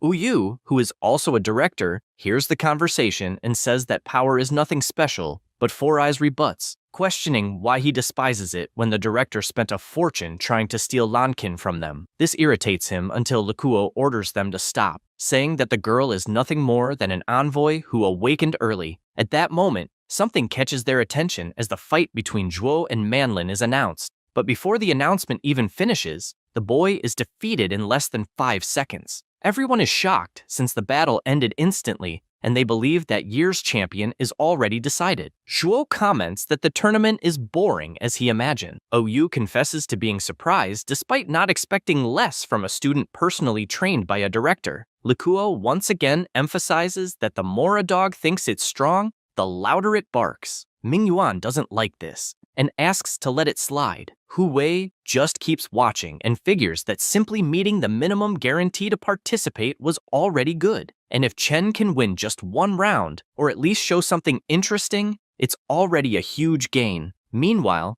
the MC keeps warming up and confesses he didn't expect his match to be the last one, also wondering what kind of opponent he will face. The evil god asks why he doesn't borrow power to finish it at once. He replies that in recent years, students at that stage have only reached level 4, so jumping to level 5 would be too much and would likely trigger investigations. At that moment, Lan Qin appears and says he is unlucky since he's in the last match. He is confused, and she explains that his opponent will be Leich, an envoy from Zhongshan Academy and one of the top contenders of that year's championship, who even possesses powerful techniques that not even a rank D envoy could withstand. The MC asks if it's not an exaggeration to use such a move in a lower-level match. She replies that the jewel everyone received can block a fatal blow, but the body will not be fine afterward. He thanks her for the warning and asks why she is helping. Lan Qin says that the directors of both schools are friends, and therefore, he can consider her a kind of ally. Then she says goodbye, explaining that she hoped he could play the role of an ally by eliminating some opponents for her. But since his opponent will be Leihi, she does not have high expectations, though she appreciates it if he can wear him down a bit. He becomes thoughtful about this since, given the respect she has for the opponent, he must be someone extravagant. After that, he goes to the arena as it is announced that the final match has finally arrived. Everyone is excited to watch the last match and shout that they couldn't wait any longer. He is surprised since he didn't expect such a warm reception, but soon feels frustrated because in fact, all that enthusiasm was for his opponent. At that moment, Leich appears in great style in the arena, and this makes the crowd even more excited to see the students' triumphant entrance. On the other hand, the MC looks back without letting himself be intimidated. Leich stands up and everyone starts commenting that they never imagined the final round would be him, a person who reached level 4 in just 4 years. The crowd was frantic on his side, and this makes the class representative upset since she doesn't see anyone cheering for the MC. A woman hears this and asks if it isn't obvious since Reihi is handsome and strong, and tells them to look at the opponent since he is clearly a bad person. This makes Liudian irritated, saying she is Chen's #1 fan since she knows he is a strong and kind person, and the one without personality is Reihi. The woman becomes furious with this insult, but the girl retorts that the one who first insulted the MC's appearance was her, and both stare at each other with hatred in their hearts until they start shouting each one for their idol. Some academy students are surprised since it is the first time they see the class monitor so fierce, and they question what is happening. The narrator shouts that everyone is in ecstasy with Reich's presence and therefore announces that the match will officially begin. But Lillian interrupts him, saying that he forgot to introduce one of the competitors. He is embarrassed since he had completely forgotten, and after apologizing, he formally introduces Chen, saying that this fighter has no past achievements, and besides that, has no signature technique nor record in the academy, since it is his first time in the tournament. The MC becomes worried with the description and wonders if he should have at least bought a technique beforehand. The audience, after hearing this, finds it funny that a school spent all its resources to raise a single level 4 to fight, considering it a waste of a slot. At that moment, the woman mocks the class representative again, since she discovered she is a newcomer in the school. Meanwhile, in the VIP room, Uyu also mocks, saying that the student from Huwei's school had the bad luck to fall against Reiche and laments that he will be expelled from the battles without a single victory. The director only sighs, and his friend asks him to ignore it since every school has a first time. At the same time, in the arena, Reiche asks Chen if it is his first time in the tournament and confesses it was such bad luck to have encountered him in the very first fight, saying that unfortunately, they must understand that genders carry heavy expectations. However, the MC only tells him to just fight normally at once. In the blink of an eye, Reich moves and appears beside the MC, saying he will use only 1/10 of his power as a warm-up, since as a first fight, it will seem a bit more respectable. His speed was such that he ended up on the other side of the arena, and once again, Chen just asks to fight at once.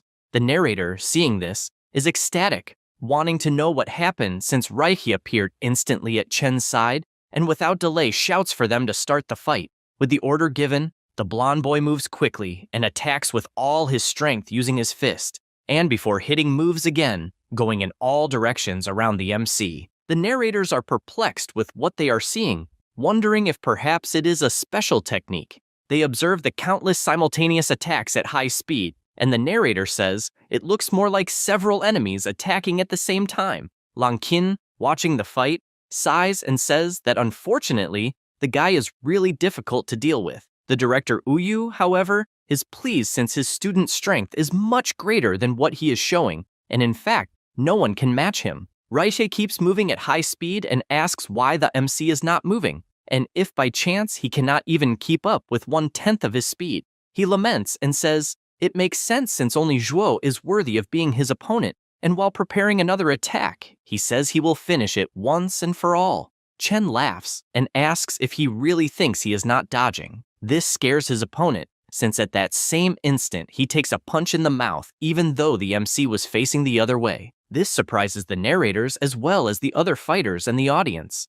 The same goes for Reiki, who after taking the punch, needs to understand what the hell just happened. The punch was enough to knock him to the ground, and the narrator shouts that Chen delivered a single punch and easily broke through his opponent's technique. People start shouting that Reiki was hit and that Chen is cheating. He is outraged by this since he only counterattacked. In the VIP room, the Four Eyes celebrates his friend's student strike since it was incredible. Uyu, however, shouts that it is impossible since no level 4 can match Reika's speed, and asks if by chance the student is actually an older person in disguise. The director finds it funny and questions if the evaluators wouldn't have noticed if he were someone in disguise. Uyu tries to argue back, but Likuo tells him to shut up since that noise is becoming an embarrassment, and, looking at Reike, warns that the fight is not over yet. The MC looks back and his opponent warns that he has not lost yet. He confesses that using only 1/10 of his strength was a mistake for underestimating him, but guarantees that he will no longer hold back. He begins to overflow with an absurd power since he no longer wants to suppress anything. His power starts spreading throughout the arena in the form of thunder. Chen realizes it is an intense energy until he gets scared by a beam of light passing by his side. When he notices, this power changes direction, and the narrator shouts that Leish is using the arena's barrier to keep increasing his speed more and more. He gets excited since he is about to witness the famous signature battle technique. The blonde boy smiles and goes all out with his explosive kick, but it is completely useless since it only served for him to receive a punch in the face that throws him with full force to the other side of the arena. The MC warns that he should have attacked earlier since it gave him time to get used to his speed. The narrator shouts that once again, Leiki went flying after receiving a blow and announces that his star stone turned red, meaning he completely lost the ability to fight, and therefore announces that the winner is Chen. At the same time, he reflects that he almost couldn't contain his strength, but feels relieved for the existence of the Star Stone that grants enormous protection, and believes that this way, everything will be fine throughout the fights. The audience does not hide their surprise since the fight was so fast that they could not even follow it. The division of fights is shown to everyone, and the battle continues with Lan Qin defeating his opponent as well as Zhuo. The crowd becomes increasingly amazed since the fights are being finished with just one blow. At this moment, he faces a murderous intent and the crowd is shocked since this happened out of nowhere. Now the next fight is between Chen and Xiaoran. The boy starts by delivering his explosive punch, which is almost impossible to block. But the MC keeps dodging with extreme ease, and with just one punch ends his opponent. Meanwhile, the organizers who are watching the fight are outraged since Chen is winning without even using a battle technique, as he is only using star energy to strengthen his body and nothing more. Xianmin questions whether by chance the MC is at a level above 4 and lowered his classification to compete, or if he is using some kind of illegal drug to increase his power, since in either situation, it is a violation of the tournament rules. The narrator prepares to announce the next fight, but notices that the organization is heading toward Chen. The audience does not understand what is happening, and one of the organizers asks the MC to put on the special glove and then release an explosion of the pressure of the star energy once he has put it on. The audience speculates what may be happening since the inspectors went to interrogate Chen and believe that perhaps he is not level 4. The MC feels embarrassed and reflects if perhaps he overdid it too much, and that he will need to be careful not to stand out in the future. The result is that his star energy is stable, and he really is a ranky level 4. The inspector says that the verification was complete and there is no evidence of fraud. Immediately, the narrator shouts that they confirmed there is nothing wrong with Chen, and therefore the tournament will continue. The audience hears this and shouts inconsolably since Chen defeated countless opponents in a row, and in fact is not using cheating. It is announced that the next fight is between Liu and Chen, and soon the boy begins to sweat cold knowing the MC's power. And indeed, it was so, since another fight ended with just one blow. The narrator shouts excitedly, since unbelievably, Chen secured another victory and advanced to the finals. Ming Yuan praises his friend since he has a special student. Furthermore, other people start flattering, saying that director Hu Wei is better than they thought,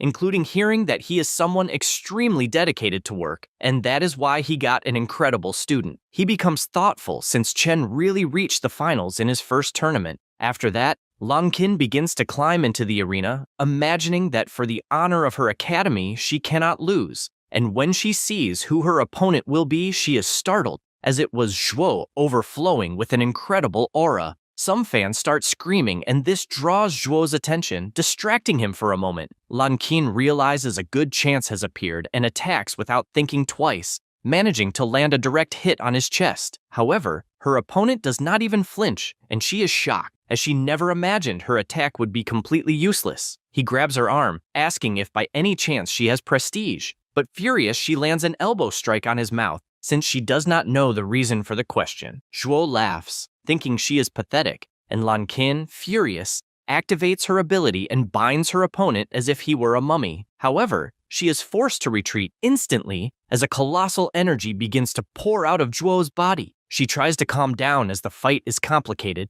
but she is startled as he appears behind her in the blink of an eye. She turns around frightened, trying to understand when he moved, but takes a full punch that throws her with force to the other side of the arena. Ming Yuan begins to feel uneasy watching the fight. Lang Qin is on her knees on the ground and also drops her necklace that says peace. Even injured, she says she cannot lose yet and remembers a rainy night. She had entered the room questioning why everyone was gathered since training time had started. Her shaken friends respond that it is the last day at the academy and they will have to go back to work, but they wanted to keep studying. She laughs at this and hugs the two, asking them not to worry, as they will definitely win the interstate championship, and thus the Ministry of Education will not cancel the subsidy and everyone will be able to continue studying. Her friend, still sad, asks if it is serious and she says obviously yes. The brunette takes something from her pocket and gives her an item, saying that her mother made it with all her love so that it would bring good luck, and assures her that everyone will be cheering for her. Lang Qin thanks her for the gift and says she will do her best. Returning to the present, she is completely injured, and all she wants is to retrieve the item, but Zhuo steps on it and asks why she is fighting so desperately for something useless. Then he lands a kick on her stomach, enough to make her fall to the ground with the star stone turning red as she is incapacitated from fighting. The commentators see this and shout that victory already belongs to Zhuo. However, he does not stop his attacks, and, charging absurd energy into his foot, says that he will put an end to the heroine of Yunhu Academy. The commentator shouts that the match is already over and orders him to stop the attack. The audience is also shocked, wondering what the hell Zhuo is trying to do. The school principal also shouts in panic, ordering him to stop the attack immediately. An inspector yells at Rank S that if he doesn't intervene, the girl will die, but he, without showing any reaction, says there is no need, and the attack happens anyway, with Zhuo destroying the entire arena with his blow. However, the MC had already saved Lang Qin with his absurd speed and even asks how he dares to intimidate someone who cannot fight back, and if by any chance that is the fighting style of his academy. Zhuo looks furiously to the side when he sees Chen save the girl. The commentator shouts in relief, as Lang Qin was saved at a critical moment. The principal also runs relieved to see her well. On the other hand, the audience becomes furious seeing that Zhuo went too far by trying to kill her. He starts walking carelessly, saying it does not matter, as one more or one less makes no difference on Earth, and the MC, irritated by this, overflows his power and dares him to try something. The girl is taken away on a stretcher, and then it is announced that both fighters have agreed to go directly to the finals. But first, the arena will be restored. Meanwhile, in the stands, a blonde boy goes to Liudian, asking if she is by any chance Chen's friend. She replies yes, and that she is looking forward to the finals, but soon changes her expression as she realizes the opponent seems like someone difficult to deal with. Back in the arena, Ming Yuan says it is madness to let a lunatic fight and therefore asks his friend to be careful. The director agrees and shouts for Chen to be very careful, but he only asks not to worry. At this moment, Zhuo warns that a school without resources has no chance of winning, so the battle is already over before it even starts. But the MC tells him to shut up since he talks too much, and asks if they are going to fight or keep talking. He gets irritated hearing this, and both begin to release all the energy they have since the battle has begun. In the blink of an eye, Zhuo moves and lands a punch straight on the MC's face to the point that the entire arena feels the impact. He confesses that he thought his opponent would be impressed until he gets scared since the blow didn't even move Chen from his place. Furthermore, the MC provokes by asking if that is all he has. Next, he tries to grab him with his hand, but Zhuo manages to dodge in fright, and with his fist closed, they exchange blows frenetically. The narrators scream surprise since they had never seen such an intense battle as both fighters are extremely strong. The MC's friends arrive in the audience scared after witnessing that fight, and only then realize that Chen had been holding back the whole time in the fight against them, and they can't believe the power difference. Zhuo feels cornered, and because of that takes a punch straight in the mouth that almost knocks his teeth out. The teacher together with the director are scared of the fight, since they had no idea that Chen had such great power even without high-quality resources. Zhuo, not believing that he got hurt and extremely furious, activates his battle technique, Blood and Maximum Boiling. The evil god watches this and comments that the opponent is forcing the star energy in his body to erupt, increasing his strength, and questions if by chance this is the so-called power known as a battle technique, since he found it interesting. The MC reflects that the opponent's speed increased abruptly, and even with him close, he knows it is useless against his own perception. He says this while activating his ability that keeps his mind focused, greatly increasing his sensory ability. An inspector comments that the intensity of Zhuo's star energy is increasing rapidly, and they wonder if they should check him in case he is cheating. Baiyue replies that that competitor only used a technique from his family that temporarily strengthens the body, granting power above his level, so that is not a violation. However, he confesses that on the other hand, Chen does not seem to have used all his strength since the beginning of the battle, and is quite curious about this. Both fighters exchange insane blows, and the audience wonders if Chen is at a disadvantage against that technique. However, the reality is different since the more Zhuo attacks, the more the MC dodges until he takes a deep breath and counterattacks.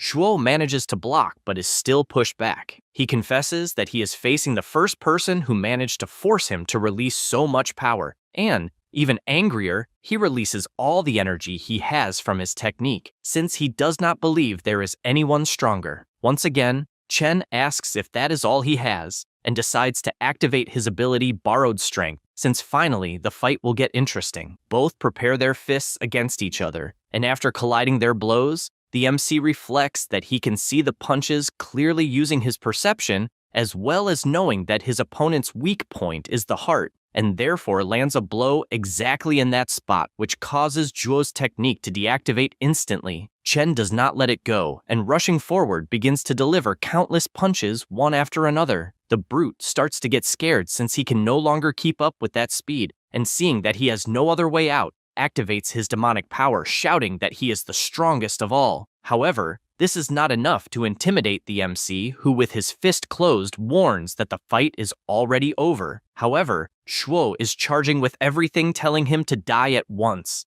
The blows of the two collide and a devastating explosion happens above the arena. The director is shocked, not knowing what happened until the dust begins to settle and it is possible to see Zhuo standing, but in the next second he falls to his knees on the ground with the Starstone turning red, meaning he lost the ability to fight. so the announcer shouts that the winner is Chen. In addition, he informs that Leitiyu University also achieved a historic turnaround, securing the championship with 200 points, and, moreover, it is the first time since the beginning of the exchange tournament that a peripheral academy has won the overall championship. The audience goes wild since they thought the fights were amazing and had no doubt that Chen would win all the battles. The board also celebrates as they are proud of the performance of their students, especially the director, because finally, he will not need to beg for resources. The organization knows that now they will have to congratulate Hui. On the other hand, Likuo is extremely furious with this result since his student was humiliated, and to make matters worse,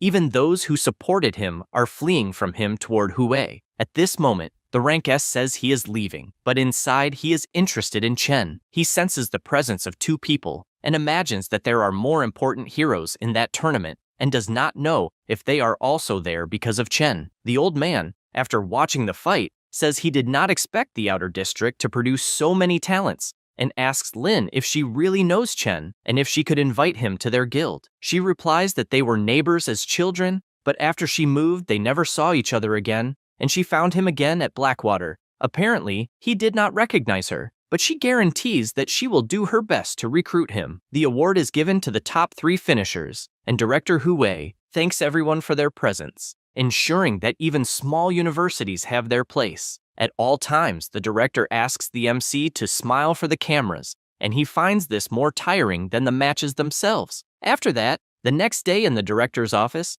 they are reading the report, and Hui confesses that they achieved everything thanks to him, and therefore he will give the crystal he promised before. He then says that he hopes the Specialized Institute will contact him soon, and when that happens, not to forget Leitiyu University. The MC asks him not to worry since he will never forget. He leaves the office and finds his friends waiting in the hallway. Jiarui confesses that he did not expect the schools to have sent the admission notices so quickly and that they were from the 5 great academies. The MC congratulates him since he knows that his friend has great skills, and therefore it is normal for the academies to invite him. He is happy and says that as a subordinate, their goals will not be so limited, and one day they will be the greatest partners that exist. Chen does not really understand what he meant, and Zhao Xia explains that they are counting on his help, since even with the courses not being shared between the academies, they will be able to see each other in their free time. He smiles, because he agrees that being alone is boring,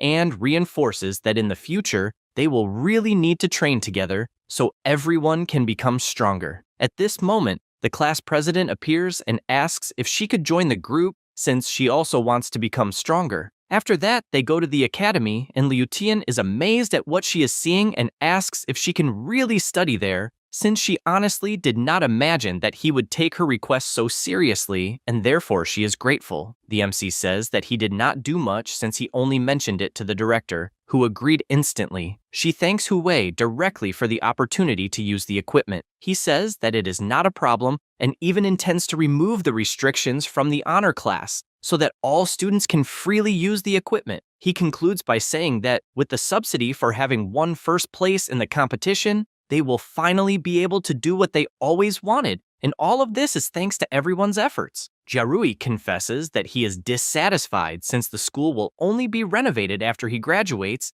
and he did not enjoy anything. When Hao then tells him to shut up, so as not to ruin the good mood, the director laughs and says that they can always come back. At this moment, Zhao Xia asks Ludian why she suddenly became interested in training since the exchange competition is over and the school holidays are about to begin. She, embarrassed, replies that she used to think she had no talent, but as she saw everyone fighting for their dreams, she made a decision, since she wants to be amazing like everyone else. And as she is more confident, she plans to apply to 5 major academies as a special culture student. Zhao Xia cries with emotion at all this determination and runs, holding her friend's hand, also saying that she will help as much as she can. Then the blonde boy asks Chen if he already has a plan or has decided on a school. He replies that he has not received any admission letter. This leaves Jiarui outraged, since there is no possibility that the 5 major schools would not want the champion of the tournament. The director hears this and calls the MC's attention, as he was about to speak about it, and hands him an envelope which is an admission notice that had just arrived at the school. He takes it in his hand, and the blonde boy once again says that he is sure the 5 major schools would invite him. The letter was from the Dawnblade Envoy Professional Academy. They praised him for his exceptional talent that deeply impressed them, and, for that reason, would like to invite him to study at the Dawn Academy. In addition, they ask him to read the following instructions carefully. If he accepts the opportunity, it is necessary to keep the card safe until arriving at the academy to register before September 16, 2026. If he refuses, he only needs to break the card, and the qualification will be automatically annulled. Jarui shouts in outrage when he sees which academy it is, since it is one that can even suppress the 5 major academies of the country. The MC asks what he means by that, and he explains that the country has the 5 major academies, which are the Morningstar Academy, the Vigilant Academy, the Red Lion Academy, the Sky Academy, and the Alpha Academy. Each one has a symbol of authority and power, holding supreme privileges. However, there is one that can stand above all 5, and that is the Dawn Academy, since it is such a powerful academy that if it selects a student, it has priority even over the 5 major academies. The MC says he understands, but does not know why this academy has such a high status, considering the others are called the 5 major academies. The director replies that the value of the Dawn Academy cannot be measured by the 5 academies, since it was founded specifically to eradicate the rift. He does not really understand what this rift is. Hu Wei explains that, in fact, there is a reliability agreement, and the existence of the rift cannot be freely disclosed, but they all received authorization, so he believes it will not be a problem. The class president feels a little intimidated, as she does not know if she has such authorization, and he asks her not to worry as long as she does not tell others. He then explains that the rift is a vast world full of creatures as powerful as heroes, and it is a place where, if the creatures escape, the consequences would be unimaginable. So, every time the rift appears, envoys are needed to enter and eliminate the creatures. And although clearing a rift brings much fame and fortune, the danger is far beyond imagination. He also says that he was once part of a rift-clearing squad and that the team suffered countless losses. In the end, as a main member was seriously injured, the team could not continue as morale was broken in half and they had no choice but to disband. The MC listens to all this and keeps staring at the card, while the director makes it clear that he may refuse the invitation without problems, since other academies will contact him to invite him and suggest that he should not throw his life away. However, he replies that he will go, since deep inside he knows that he can earn a lot of money while becoming stronger and stronger, so there is no reason to refuse. Jarui approaches and says they will not be left behind, since as long as everyone becomes strong enough, they will not have to fear the rift. He then asks if the letter said it was until the 16th,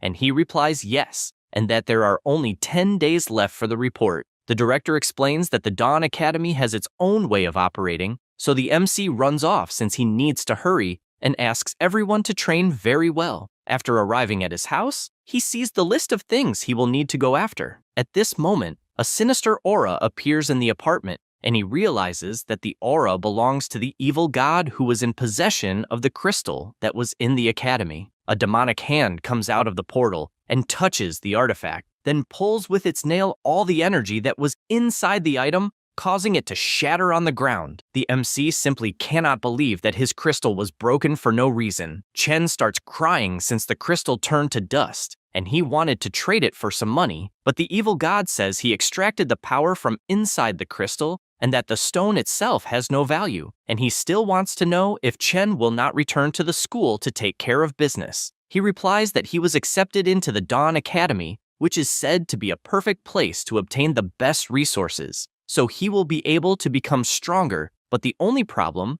is that he will need to fight against rifts. The book says that the rifts are nothing to fear, and, in fact, guides and rift creatures are essentially the same thing, because the energy of the starlight that guides like the MC have originally comes from the rifts. Chen finds this interesting but goes straight to the point, wanting to know if there will be some reward since a wish was fulfilled. He says this because in the wish list, where it was necessary to obtain the black crystal, it was completed. The evil god asks if he is some kind of robot cat since he is always asking for something, but then changes his expression, revealing that the rifts are connected to his wish objective, and therefore he will reluctantly help this time, since through the crystal, he recovered a bit of his strength, but only enough to give a reward. At that moment, Chen's body begins to overflow with incredible energy, and with his eye completely different, a system appears informing about the authority of creation, where the fragment is connecting to the holder of the permission. The body of the holder of the permission is scanned, and the body classification is E4. Cognition of the holder of the permission acquired being Chen Ju. The restructuring of the body was also completed and optimal enhancement was achieved. An excess of starlight energy was detected and automatically converted into level. With this, he successfully reaches level 6, rank E. Upon completion, the authority of creation was successfully concluded and he only sees his different hand and asks what happened to his body, since on the system in front of him, there is an alert about the fragment of the authority of creation, power of the demon god of creation, Satosuto, and the holder gains the ability to manipulate the creative power. The evil god explains that Satosuto is an old friend of his, and the authority of creation is a gift from her, which makes it possible to extract the potential of a bearer and create the most suitable power, even changing race or body. And since the rewards he gave before were useless to him, he decided to share the authority of creation, and from that moment on, he could create his own power. The MC does not understand very well, and asks if it was not something too complicated since he only leveled up, but the book calls him an imbecile, since level is not everything. He reveals that for the guides, the level only affects the basic physique, and when one reaches rank D, the first awakening potential is what really matters. And if the potential is weak, no matter how high the level is, in the end, he will not be strong. That is why he gave the authority of creation, so that he would not awaken a trash potential after all. If he becomes too weak, he will be completely useless to himself. Chen remembers that Lang Qian awakened early with a type of ability and believes that this must be that potential, and compared to that, combat abilities seem simple. If he wants to attack the rifts, the potential will be very important, otherwise he will have difficulty dealing with a single monster. The evil god informs that the power of the creation's caution is generally related to knowing the bearer and asks him to test it at once. He comments that he can no longer feel the energy of the starlight being absorbed and believes that his body was indeed remodeled, also noticing that even the old scroll-style system changed to resemble his video games, and he feels more familiar with it. The system states that his lineage is human and his potential is blocked. He is at level 6E and has 30 constitution points, 0 strength, 0 agility, 0 spirit, and 0 divine sense. Perception is unlocked, and there are 994 remaining wishes from the evil god. It is stated that the exchange shop will be unlocked upon reaching rank D level 7. Ranking up is also blocked, as well as the manage option. He sees all this and realizes that most things are locked by level, so he knows what he needs to evolve first. The system also presents the requirements to level up and the cost of each attribute, but he notices that he does not have enough souls, so it is not possible to level up, and souls are mysterious substances extracted from rift creatures, and currently, he has 0. The MC comments that he is losing the key enhancement item and apparently needs to enter a rift, but he can no longer rely on starlight energy, and with his current strength, he would only crawl back out. The evil god sighs deeply as he is apparently chained to Chen and says he will grant one more wish. The mission in question was to survive for 70 days, and because of that, he receives an alert that he is receiving a reward, and the magic armor of Kedra has been obtained. He feels his body overflowing with incredible energy and asks if the magic armor is a type of equipment. This is a unique equipment of the Hero King Kedra, bound to the soul, and does not need to be worn. It is an exclusive combat ability that summons the armor on the body to block attacks and increase strength when activated. He becomes excited upon seeing his hand different since it not only increased defense, but also strength. The book, already exhausted, makes it clear that it cost all the energy it had saved and will count it as an early investment and therefore wants him to work hard to repay it. The MC apologizes for this and says he will never forget that kindness and will work hard. The next day, He calls a taxi and tells his friends that it will take 1 day to reach the middle-level city, but he wants to start classes quickly. The director asks to be informed if he needs anything. The MC shows a letter saying that he has a favor to ask since he would like them to visit his mother in the hospital sometimes, and, if they meet his sister, to deliver the envelope. Hui takes his hand, and seeing that it is important,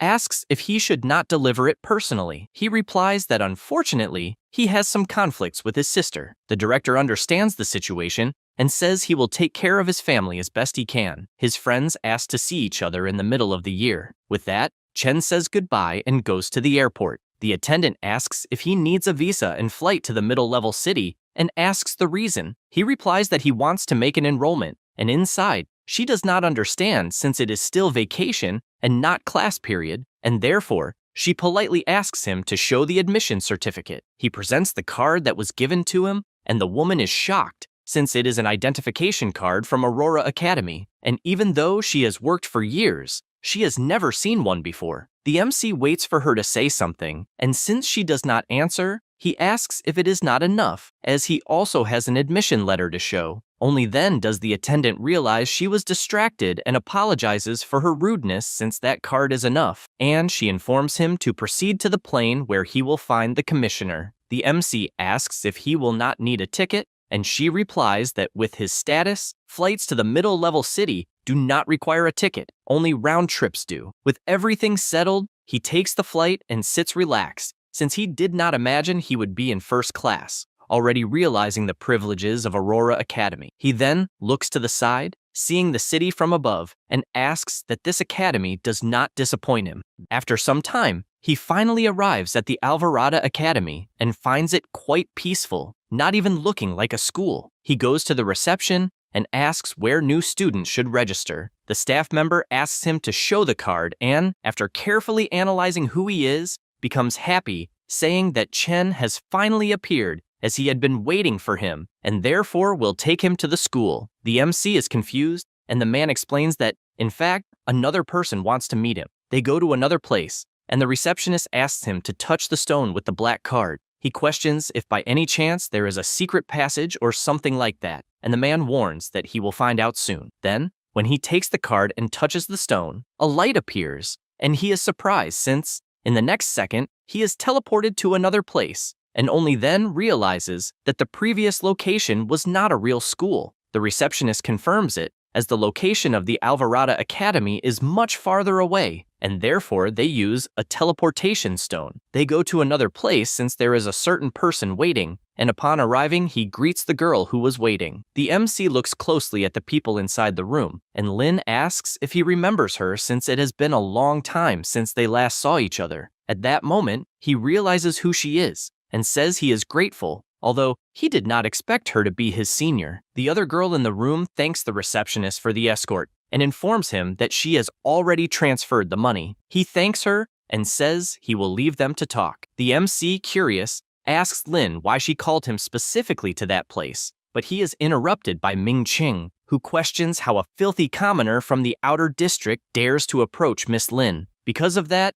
the girl scolds him, telling him to watch his mouth since Chen is her guest. Then she asks the MC to sit down so they can talk, but he replies that it is not necessary, as he just wants to know why he was called there. She sighs, saying it will be brief, and explains that the guild she belongs to is short on members, so she would like to invite him to join, saying that the offer is 30 million. He is surprised by this huge amount, as he has heard that the hiring price depends on strength and potential, and as far as he knows, it is difficult to exceed 1 million. Ming Chung is outraged by this, questioning if she has gone mad since. With that amount, she could hire 3 high-ranking level B speakers or a beginner level A1, and that trash from the outer district is not worth that. Immediately, Lin changes her expression, telling him to shut up and questioning since when he has the right to make decisions for her. The boy becomes terrified and apologizes, saying he didn't mean to offend and can't understand who the MC is for her to defend him so much. The second girl just watches. Lin comments that he probably just arrived in the central city and therefore must not have joined any guild, and says it was the best offer she could make, so she hopes he will think about it sincerely. Chen reflects that indeed he is tempted by the offer, as it goes far beyond his wildest dreams,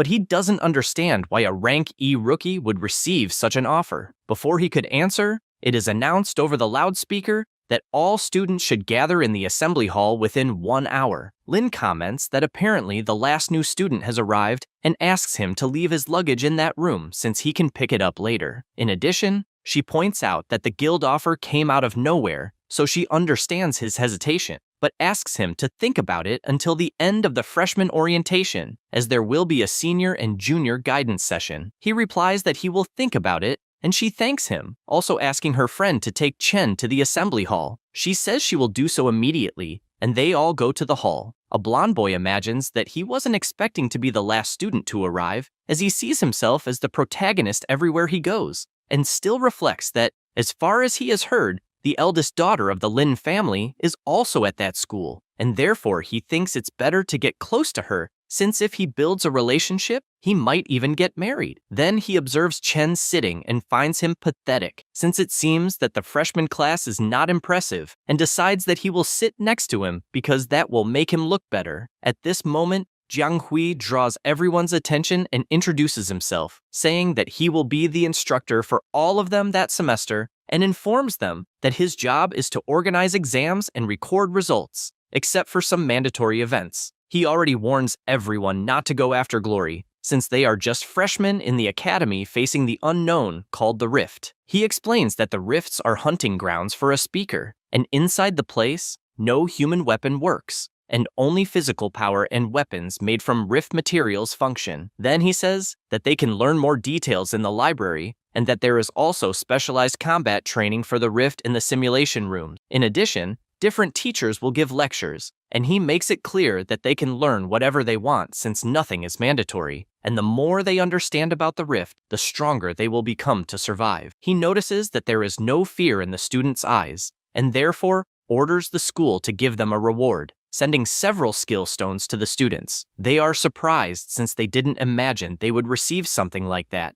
The MC also takes one, and it is the Eye of Insight, a universal combat technique. It allows automatic detection and identification of the Klek language, which is the language inside the Rift. Then the instructor tells them not to celebrate too soon, as they will have 2 exams ahead. The first being the admission test for freshmen, which will require completing a low-level Rift, and the second is reaching rank D, awakening their potential within 6 months, in addition to earning 100 credits in 1 year. The students become worried since reaching rank D in just 6 months is crazy. The blonde guy becomes excited since he is a rank D of the 5th stage, and it will be easy for him, and he even believes that no one in that class is above that. The MC imagines that he is currently a rank E of the 6th stage, and since he cannot rely on supplements to level up, he will have to find a way to enter the Rift. At this moment, the instructor asks everyone to be silent, and says that he is aware that reaching rank D in 6 months is difficult, but explains that the school's special potions are much cheaper, so they won't have to worry about resources. He also talks about the mentors who will assist everyone. Therefore, he asks them to enter, and everyone is amazed since one of them is the beautiful Lin. The instructor announces that new students can choose a senior as a supervisor. Immediately, they start drooling over Lin and can't believe they are seeing her in person. A guy with glasses asks who the senior everyone is talking about is. The guy next to him replies that she is the heir of the Shenhua Guild, and that if someone pleases her, they might even have a chance to enter that guild. The MC pays attention to this conversation and finally learns the name of Lin's guild. At this moment, one of the students stands up and greets the senior, saying that he only enrolled in that academy because of her, and therefore begs her to supervise him. She notices the boy's appearance and already deduces that he is a strength-type oracle, and charismatically replies that unfortunately, she is in the magic department, so there isn't much she can teach. Another student stands up, saying that although he is trained in strength, he decided to train magic as well, and therefore asks for her guidance, but is also rejected. After a while, with several requests being refused by her, they realize that they expected nothing less from one of the 4 great guilds, since they have very high standards, and therefore they will have to choose another senior. The instructor finds Lin's attitude annoying and warns that this year she will have to accept at least 1 new student, otherwise he himself will randomly select one. She says she already knows that and completely changes her expression leaving the MC startled since he doesn't know what to say. The blonde guy, however, thinks it's great that everyone was rejected and imagines that with his talent and looks,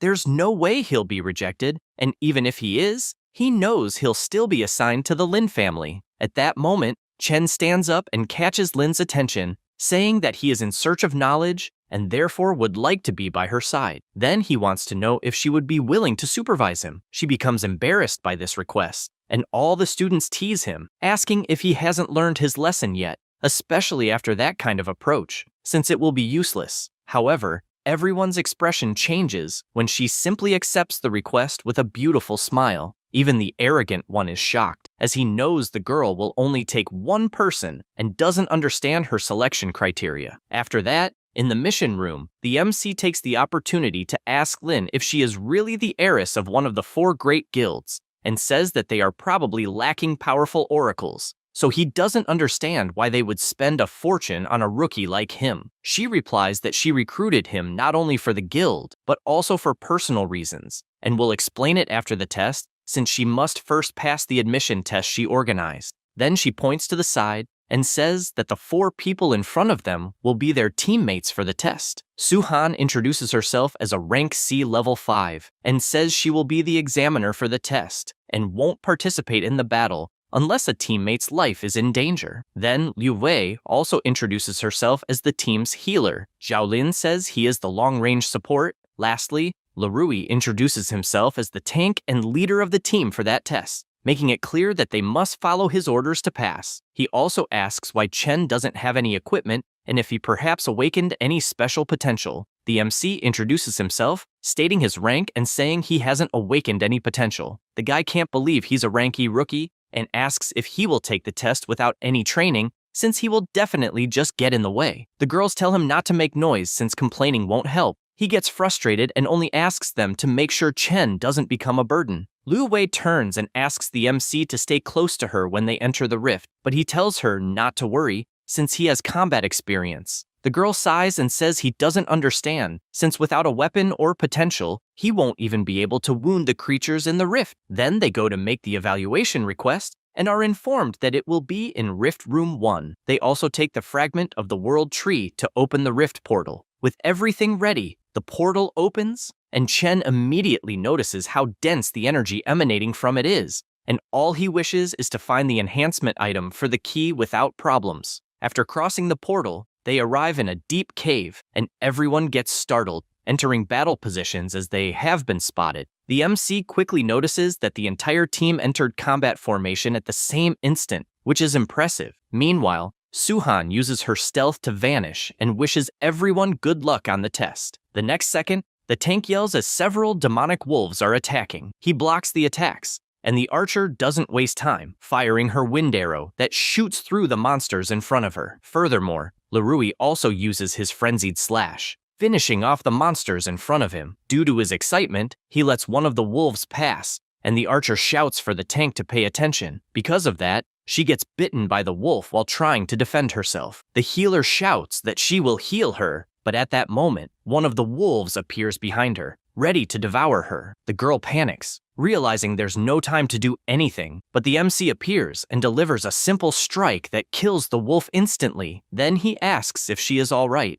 and a notification appears, saying he has gained 1 proficiency point and also obtained 10 souls. He realizes that apparently one can gain souls by killing creatures, and gets excited since a monster that week gave 10 points, meaning stronger monsters will give much more. Meanwhile, the archer tries to defend herself until the healer approaches and begins using her healing ability. While helping, she keeps wondering if a freshman really saved her, since she didn't even see properly what happened. At the same time, the examiner watches from afar, noticing that everyone's overall strength isn't bad, but their coordination leaves much to be desired, especially the leader in the vanguard, since he only thinks about his own fun in battle. She knows that the leader's equipment compensates for his recklessness, but a rift isn't that simple, as things will get worse. Meanwhile, the tank is killing at full speed, thinking he'll finish everything alone until the monster approaches him, and he turns, attacking with all his might, hitting the sword squarely, but the monster's skin is so tough that his sword flies far away, Another stone monster appears attacking him, and the guy panics since he couldn't react. Immediately, the girls scream if there really are stone wolves in the area and realize they've been surrounded. The leader keeps yelling to be healed, but the healer says she's too far away. The guy shouts for her to heal him quickly, since if they fail the test, it'll be her fault, and that leaves Liu Wei in shock, paralyzed, and unable to do anything, and because she's vulnerable, a stone wolf appears to devour her. Immediately, Suhan panics since going to the vanguard alone in that situation is suicide, and she prepares her sword, thinking she'll have to intervene since the test is already hopeless. But soon she's surprised as the girl is simply pulled by the MC, who's holding the wolf's mouth with one hand, and, with a simple squeeze, manages to kill the monster, obtaining 30 more soul crystals. He realizes the wolf is stronger than the previous one, which is why it gives more souls. But he knows that rock means nothing before the power of the demonic armor. He orders the whole team to follow him since he'll lead the front line, and picking up the fallen sword on the ground, he starts running at high speed, finishing the first monster in front of him as well as the second, and goes on killing them all. The examiner is incredulous, trying to understand how a freshman is so skilled, since from what she's seeing, he's even stronger than a rank D. The two girls on the team are also shocked by his power and speed, not believing that Chen is merely rank E, and soon start running as more monsters try to devour them. The MC looks back and tells them to duck. Then, with his absurd speed, he takes down all the stone wolves with a single blow. He says that everyone is probably safe and asks the healer to take care of the wounded. The two are still processing what happened, having just seen a freshman finish off several wolves in an instant. Liu Wei begins treating the tank, and the archer goes to the MC, telling him she'll stay in the vanguard with him since, thanks to his help, no one was seriously hurt. He says that's fine, and checks that he's already gained 210 souls. At that moment, they hear someone shouting that they're quitting the test. It was the tank, saying he's on the front line killing monsters while the rest of the team does nothing, and that he can't pass with insects in the same team. Zhaolin becomes furious at this insult and retorts that none of this would have happened if he hadn't rushed ahead, leaving the team behind, and her friend tries to calm her down, since they need to regroup to finish the test. Lirui calls everyone trash, saying they can't do anything without the tank holding the front line. At the same time, he imagines he'll make everyone understand his importance, since they'll need to beg for him to stay in the vanguard. However, Chen approaches, telling Lirui to stay in that spot and announcing that he'll take responsibility for the vanguard and they'll finish the test together. The guy asks what he's saying, and the MC replies that if the team needs a tank, then he can easily take that role.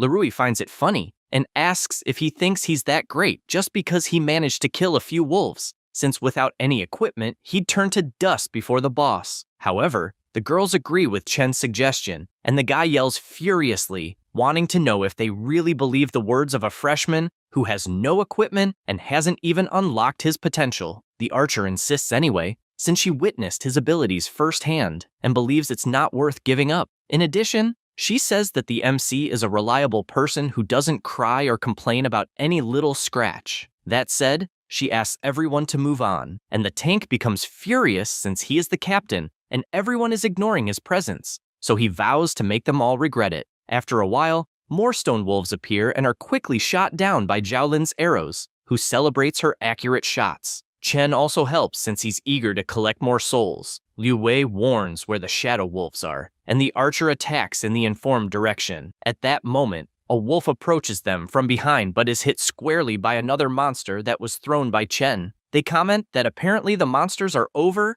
and Zhaolin asks how many monsters they killed. The healer says probably 50, and isn't sure since it was so easy that she didn't even count. Then, she says that all of this was possible thanks to the amazing rookie who can even act as a tank, so they're not under pressure. Chen says that actually it's because they're working well as a team. Zhaolin says that just ahead is the passage to the final area, and soon they'll pass the test. As they walk, the archer takes the opportunity to ask the MC what that blue light on his arm was during the fight, since she's never seen anything like it. He shows his ability, and, trying to bluff, says he also doesn't know what it is since it just appeared one day. They look surprised and ask if it's armor, so they're not surprised that he wants to tank. Liu Wei, also surprised, asks if he isn't rank D, since what she's seeing is incredible, and asks if he really hasn't awakened yet. Xiaolin believes he hadn't awakened and thinks that maybe because he's a freshman, he doesn't know the rules. But she knows that awakening early is extremely rare. Then she comments that if he has potential, he should report it when joining a team, so that he won't be discriminated against because of his ability. He says he understands and reflects that it will be a problem if missions are required to be done in teams, since the others managed to defeat many monsters. So he lost many souls, and that's why he wants to find a way to do them alone, so he doesn't have to compete for kills, since he currently has 800 souls and could have had much more. Meanwhile, the examiner watches from afar, still shocked since she can't believe that a rank D freshman managed to change the whole team, and she knows that besides being strong, he's more suited to be captain than Lerui. Only then does she realize why Lin insisted so much on putting him in the team, since, at that pace, they'll finish the test soon. On the other hand, she finds something strange and wonders why Lerui is hiding his presence and following the team, not knowing what the guy is planning to do. After walking for a while, they realize they've reached a dead end and believe it's the final area, but don't understand why it's empty. Liu Wei comments that maybe the mission has no boss, or maybe they killed it without noticing, but her friend says it's impossible, since if the boss had been killed, the portal would have closed. They say it's a headache because if the rift doesn't close, the test won't be complete. At that moment, the MC's perception skill senses a presence and immediately shouts that the boss is above them. As soon as he says that, the monster jumps toward them, hitting the ground hard while they dodge at the last second since they were warned in time. The archer deduces that the boss was ambushing them, and as the dust settles, they can see the wolf's silhouette better. Everyone is terrified since several giant wolves appear in front of them, one of them being the Rock Wolf King of rank D. At that instant, the examiner comes out of stealth mode and orders everyone to retreat since the test must be aborted. She warns that there are 3 elite levels and 1 boss level, and the difficulty is far beyond the test scope, and when the rift's level was scanned, the stellar fluctuation wasn't that high, so she makes it clear that it's not possible for them to handle that situation with their current abilities. The MC observes the situation and imagines that 3 elite monsters and 1 boss should yield many souls, but knows that if he tries to face them alone, the risks will be high. He barely thinks about it when a system window appears in front of him, informing him about the mission of the demonic book's wish. It is necessary to acquire the soul of the stone wolf. It is currently incomplete, and if he leaves the fissure, it will be considered as abandoning the mission. He is aware that once the contract is established, even the smallest thought of defying it will be punished with torment continuing until death, and all of that indicates that they are creating conditions to force him to fight. This only makes him excited,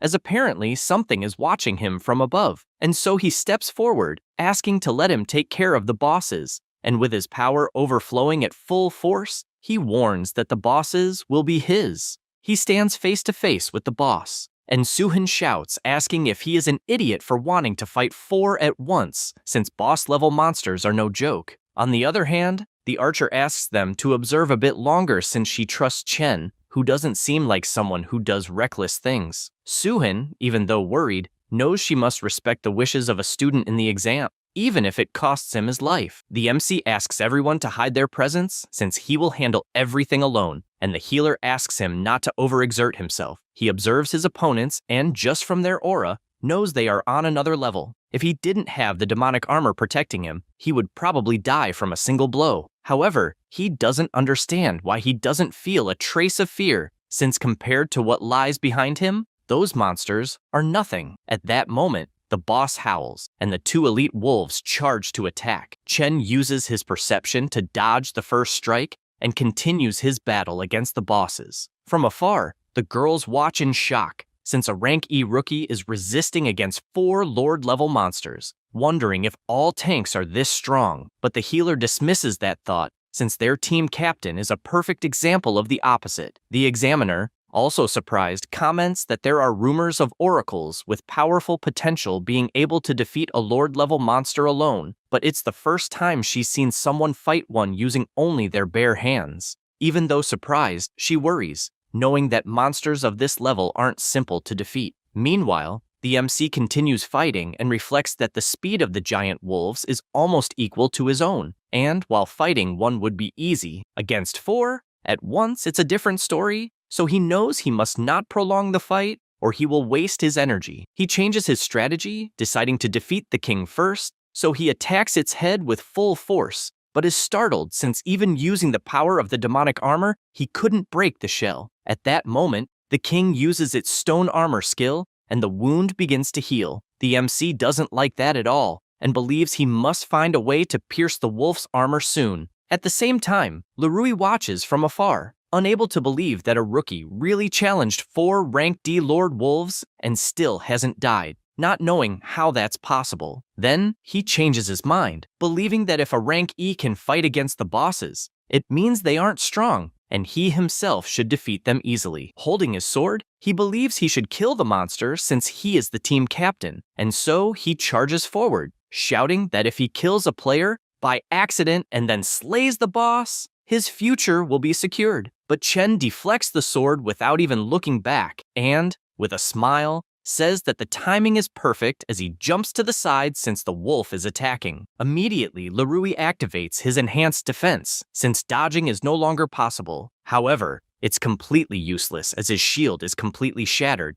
and his body is sent flying toward the wall. The MC takes the opportunity to grab the sword still in midair and, after positioning himself, says that he will put all his soul points into the agility attribute. 800 souls are consumed, and his agility level goes from 0 to 5. With his enhanced agility, he activates his divine speed and rushes forward at an absurd speed, slicing the wolf's head with a single strike and gaining 750 souls for the kill. He admits he didn't expect to gain a new skill just by increasing his attribute, and according to the system information, Divine Speed is an exclusive ability that grants an additional 10 agility points and extra strength based on the user's current speed. The monsters are cornered, but the MC wastes no time and instantly kills the second wolf, gaining another 750 souls. Suhan is shocked by his overwhelming speed, until the giant wolf, seeing it has no chance, turns its gaze toward the group trying to wake Lerui, and taking advantage of that moment, it charges to devour them. The archer prepares her attack,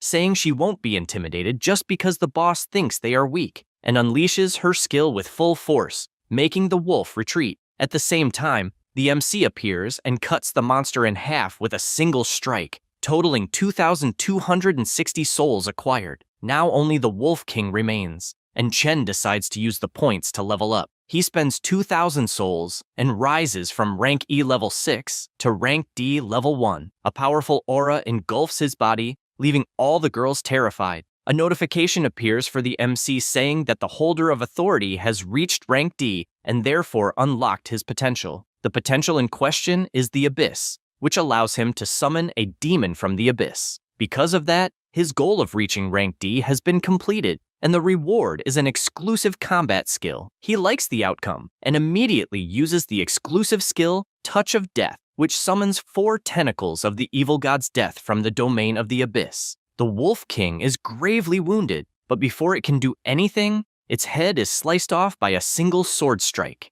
He gained 5,000 souls and even expected something like this for a Lord-level monster. And the other good side was that the Death Touch has a strong penetration power, since otherwise the fight would have taken much longer. With this, the mission was completed, and as a reward, he gained a Rock Wolf King crystal. He does not really know what it is for. The system item says it is a rare material, a crystallized form of the power of the Rock Wolf King. At this moment, the girls approach, saying how incredible he was since he defeated a lord alone, and definitely no one will believe it, but they question whether the boss was really killed and whether there will not be a second phase. The examiner responds that the stellar energy fluctuations of the rift have stabilized, so the wolf is definitely dead. The two celebrate extremely happy since after several attempts, they finally succeeded. Then they go to the MC to thank him from the bottom of their hearts since they were completely carried by him. Suin says that she will report the test result to everyone and also says that the two girls did very well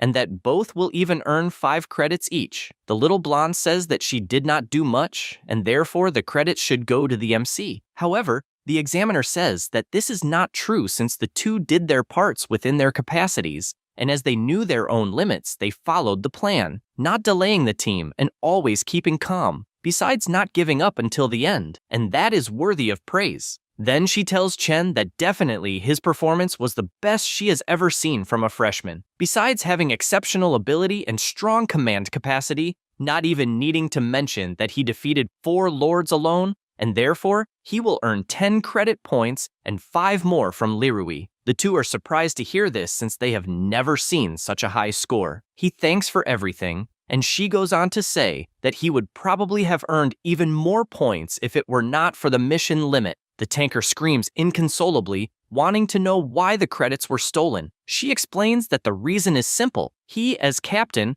abandoned the formation in the middle of the battle and left his teammates, putting everyone in danger, which is a serious duty failure. Besides that, he pointed his own sword at a team member, and according to the regulations, the Academy Committee canceled his results, and therefore he lost eligibility for admission. He does not accept any of this, and tries to explain himself, demanding a new judgment, but she tells him to go ahead, since when the superiors investigate that behavior, things will only get worse, and he becomes completely frustrated since he knows he is condemned. With this outcome, the examiner asks everyone to return before the rift closes. Upon returning, Suhan says that the rewards will be transferred in 24 hours. Immediately, the 2 girls on the team run to get Chen's contact, promising that they will call another time if they receive missions. Suhan takes the opportunity since Chen has not joined any guild and invites him to hers. The MC questions whether to register in the guild. It is not necessary to be at least ranking C. She responds that this is only for large guilds, and they are mid-level, and therefore she could convince the president to offer 3 million. He is surprised since it is a tempting offer, but apologizes since he has no plans at the moment. She imagines that it makes sense since his advisor is Lin, and the objective must be the Shenhua Guild, and therefore she says it is a shame, but assures him he will always be welcome if he changes his mind. At this moment, someone approaches asking if the test went well. It was Lin also wanting to know what they were talking about. Suin says she was just congratulating him for completing the mission besides the other 2 girls saying goodbye. Chen asks if by any chance she was waiting, and Lin responds that she was not, since she did not expect him to finish the mission earlier than expected and even sent his luggage to the dormitory and therefore will show him the way. They arrive at the place and she explains that he can request a better spot after earning more credits, but the MC responds that the place is great. He then gets straight to the point, since he passed the test and therefore wants to know why he was recruited. The assistant asks if she should really say it, but Lin says it's fine since she trusts him, and because he passed the test, he will definitely shut the mouths of certain people. The MC asks who those people would be, and she explains that it is the official heir of the guild, only because her father was the previous leader. However, internally, the guild has already split into 3 factions fighting for succession. So, to guarantee her claim, she needs to rebuild her own team, and therefore wants his help. He says he understands, and since she apparently doesn't trust the former guild members, he also wants to know why she trusts him. Lin says she observed him in the Blackwater Zone battle and at the trade meeting, and they were notable battles since she noticed the pure obsession for power he had, and she reinforces that there is one more reason, since she knows about the absurd debt he has. He is surprised she knows that, but Lin reveals she investigated him, and although the debt is under the responsibility of the small agency Light City, behind it is a large loan company linked to the central authorities, and they use influence to steal and alter people's information, especially capable pawns like him, and even if he pays everything, they will still control him, forcing him to work for them. And this is the good part for her, since her rival is the head of that company, and for that reason she asks once again for him to join her, and with that, she will guarantee the protection of his data, besides erasing it completely from the records when everything is over, leaving him finally free. The MC imagines how interesting that is, since having a guild supporting him is good, besides granting various privileges, and he doesn't see a good reason to refuse. With that in mind, he answers that he will gladly help and only wants to know what he must do. She thinks that's great, but asks him not to worry, since it is only to follow the rhythm. With everything settled, Shiji makes the transfer, and Chen is shocked, since out of nowhere 5 million dropped into his account. Lin laughs and explains that the minimum level to enter the guild is rank C, and therefore, he should see that transfer as a symbol of sincerity. and the rest of the money will be paid after officially signing. So she thanks him and says to call her if he needs anything. He thanks the two, and after they leave, he falls onto the bed since he can finally rest, but also wants to see the gains of the day. With the system open, he sees that he has 5,260 souls. He also sees how his attributes are and the cost of each one to level up. At that moment, he finds something strange since a new attribute called potential appeared, and he imagines it is related to the abyss, besides the soul cost being double compared to the other attributes. He concludes that leveling up costs much more as he evolves, and therefore, it may not be interesting to invest everything only in level, since increasing attributes also grants special abilities, such as the divine speed he obtained by increasing agility. That said, he decides to place 5 points into the potential attribute, spending 1,600. With that, the touch of death increased to level 2. He also obtained an exclusive ability called Abyss Space, which has the storage function and allows him to store his own items in the Abyss Space, and the capacity is 160. He thinks this is incredible and decides to test his new ability on some items. When using it, 3 of his items went to the dimensional space, and then he removed one of the items just as a test. The MC liked the idea of the obtained items going directly to the dimensional storage since he can retrieve them whenever he wants. He also sees some other interesting things in his system and decides to check them, but upon selecting a notification, it says that there is no rank-up item. He decides to leave it to discover later since he is more excited about the shop option. When opening the exchange shop, he notices that there are 2 items, the minor healing potion and the minor stamina potion. Besides that, there are also weapons such as sword, shield, axe, dagger, and hammer. He reflects on this since, judging by the fight he had, the weapons will be crucial, and he even heard that the school's standard weapons cost hundreds of thousands, and that's why he decided to buy one. He chooses the greatsword and is surprised by how well it fit in his hand. However, he notices that his souls are disappearing very quickly and believes it's better to save them. At that moment, the evil god appears and the MC gets scared since he was distracted, but instantly shows the ability he awakened and says that he also gained dimensional storage, as well as the power to summon creatures to fight with him. The book admits it didn't expect him to awaken these abilities so quickly and considers that he figured out how to level up. He answers yes and even says he took a test that day and returned safely from the rift. The evil god finds it interesting because it was so fast and excited, says that it's time to put him to work now that he has access to the rifts. After that, the MC goes to the classification assessment department and the evil god asks what the hell he is doing there. He answers that he is waiting for his potential rank since he will need to clear the rifts, and it's easier to get missions after obtaining certification through the evaluation. At that moment, a staff member calls him and says she checked the file and saw that he is a new student. He answers yes, and she says it's a surprise since not many people his age awaken a potential rank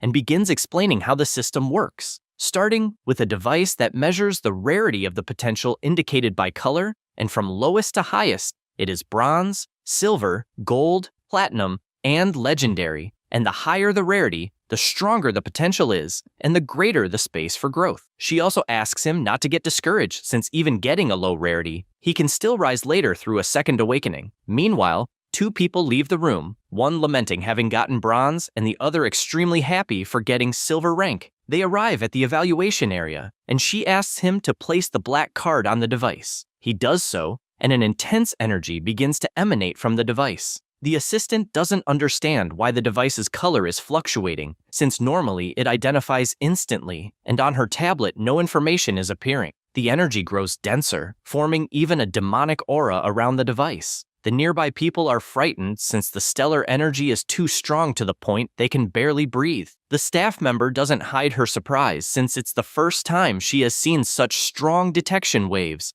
and he obtains the Apostle Awakening. The woman simply doesn't understand since the classification is purple and that color doesn't exist in the records. But she says his potential is Apostle, and it seems to be a profession. He doesn't understand very well since she is only guessing, and the staff member explains that for newly awakened people, the first one is usually incomplete, and the ability names are usually things like Flame or Storm, and only after the second awakening does a name like Warrior appear, and only then it's called a complete awakening. And she can't understand how the hell he already has a profession name in his first awakening, since that shouldn't be possible. Her superior appears asking what confusion is happening, and she explains that in Chen's test, the device malfunctioned since the classification color was purple, and the classification name was apostle, the same as a profession one only gets in the second awakening. He is surprised to hear this and asks to show the detection panel. He says the data is not wrong, and that device isn't from their world, so an incorrect reading is impossible. That said, also surprised, he states that the purple classification is definitely real. However, he doesn't know how to interpret it, but asks her to register the profession name as apostle and the purple classification. The staff member informs that she has already made all the records on the card, and he hands it to Chen, and also reveals that he obtained a classification never seen in history, and by decision of the higher authorities, this classification will be temporarily registered as unique. The MC takes the card in his hand and wonders if his purple classification was because of the fragment of the authority of creation, the evil god. Some people nearby keep commenting that they saw something incredible since they never imagined a unique classification with the name Apostle. Chen even thinks the name Apostle sounds fancy, but he knows it's nothing more than a servant of his boss, though he doesn't care since what matters is obtaining the certification. After that, he goes to the mission hall, and a guy named Zhang Hao approaches saying he needs someone for a mission meeting and wants to know if he would like to participate. The MC doesn't quite understand what that means, and the guy explains that it's a mining job and they have already checked that it is extremely safe and pays fewer credits than a combat mission, but it's safer and pays more money. Chen finds it interesting since 4 people are required and it will pay 2 credits and 50,000 in cash. And he definitely has no reason to refuse, so he says he's in. Zhang Hao asks him to accept the mission in the recruitment post by downloading the school's official app since everyone finds teams there. After that, they go to the rest of the team, and the MC asks if they won't have a security supervisor for the mission. He responds that they are in the free trial phase, and for future missions, they will need to hire their own security, and since their mission is not dangerous, they see no reason to spend more. With that said, they head to the crystal mine cave, and everyone is surprised at how bright the place is. Soon, the demonic book senses something, and Chen asks if it has another desire. He barely thinks about it when the mission appears in front of him. He must collect 150 crystal ores in 1 hour, and if he fails, the bearer of the authority will be penalized. The book says that the star energy in those crystals is definitely rich and could recover its energy with them. Zhang Hao hands him a pickaxe since it is his spare tool. With that, everyone begins mining, and the boy admits he didn't expect Chen to be so strong and asks if his potential is focused on strength. He responds that it's something like that,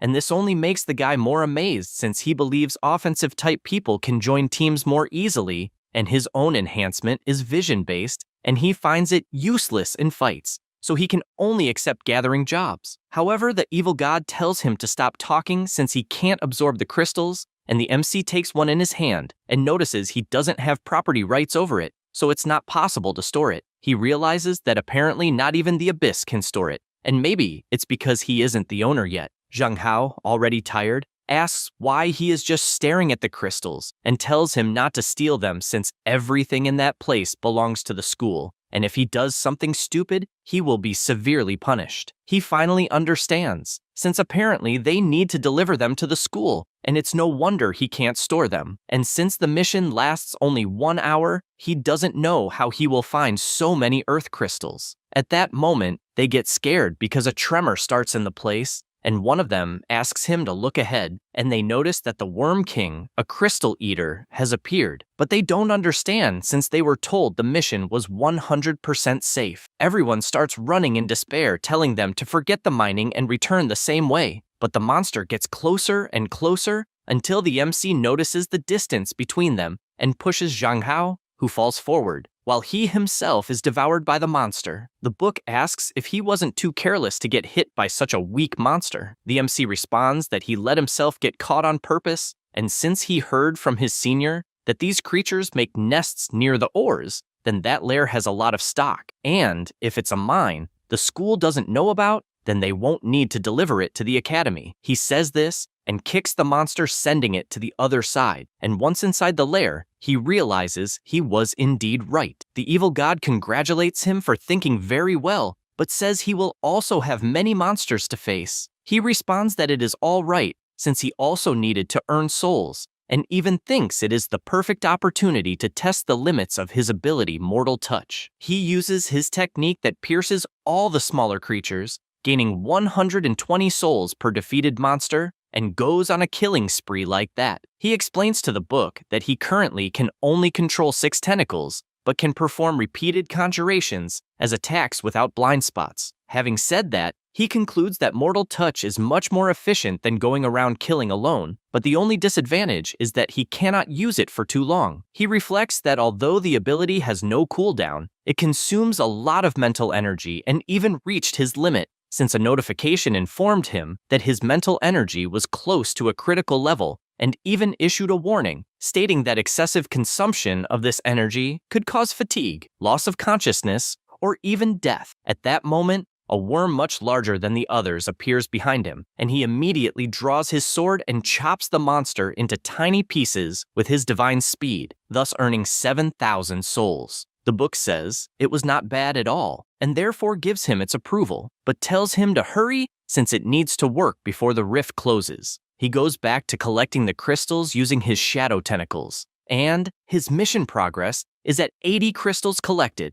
missing only 70, and the remaining time is 37 minutes. The MC, sitting down, simply orders his tentacles to collect all the crystals, and meanwhile, he imagines that he obtained 15,000 souls and also takes advantage of the resting time to use the lesser energy potion. Besides that, he also increased his agility and potential to level 5 and obtained 1 battle skill for each. He also consumed 5,000 souls to rise from level 1 of rank D to level 2 of rank D, 5 points in strength and 5 points in mental, and 5,400 souls remained. For reaching strength level 5, he gained the skill Powerful Strike. Endurance increases when advancing, and it becomes harder to lose balance. He also obtained a skill for reaching level 5 in mental. The skill is Calm Breathing, which improves the efficiency of mental recovery during rest. He finds it strange not to receive rewards for leveling up Constitution and believes it is because the values are high, but compared to that, the benefits of increasing strength and mental are much better, especially Calm Breathing, since he only needs to avoid intense movements for it to count as rest. Next, he becomes curious since he does not know what the sense attribute does, because Constitution, Strength, and Agility are easy to understand, and Mental and Potential are related to battle skills, so basically all attributes are connected to combat, but Sense, he has no idea. Since he has plenty of leftover souls, he decides to increase it to level 5, and the system informs him that he obtained a battle skill, the Eye of the Bearer of Authority. It can evaluate detailed information of targets. It has a permanent automatic activation, and the information increases according to the sense level. He finds it interesting since the sense attribute is related to information and observes the defeated monsters, and all of them display some information such as their skills and descriptions. However, something shining very strongly is appearing on the larger monster with question marks. He orders his shadow tentacle to grab it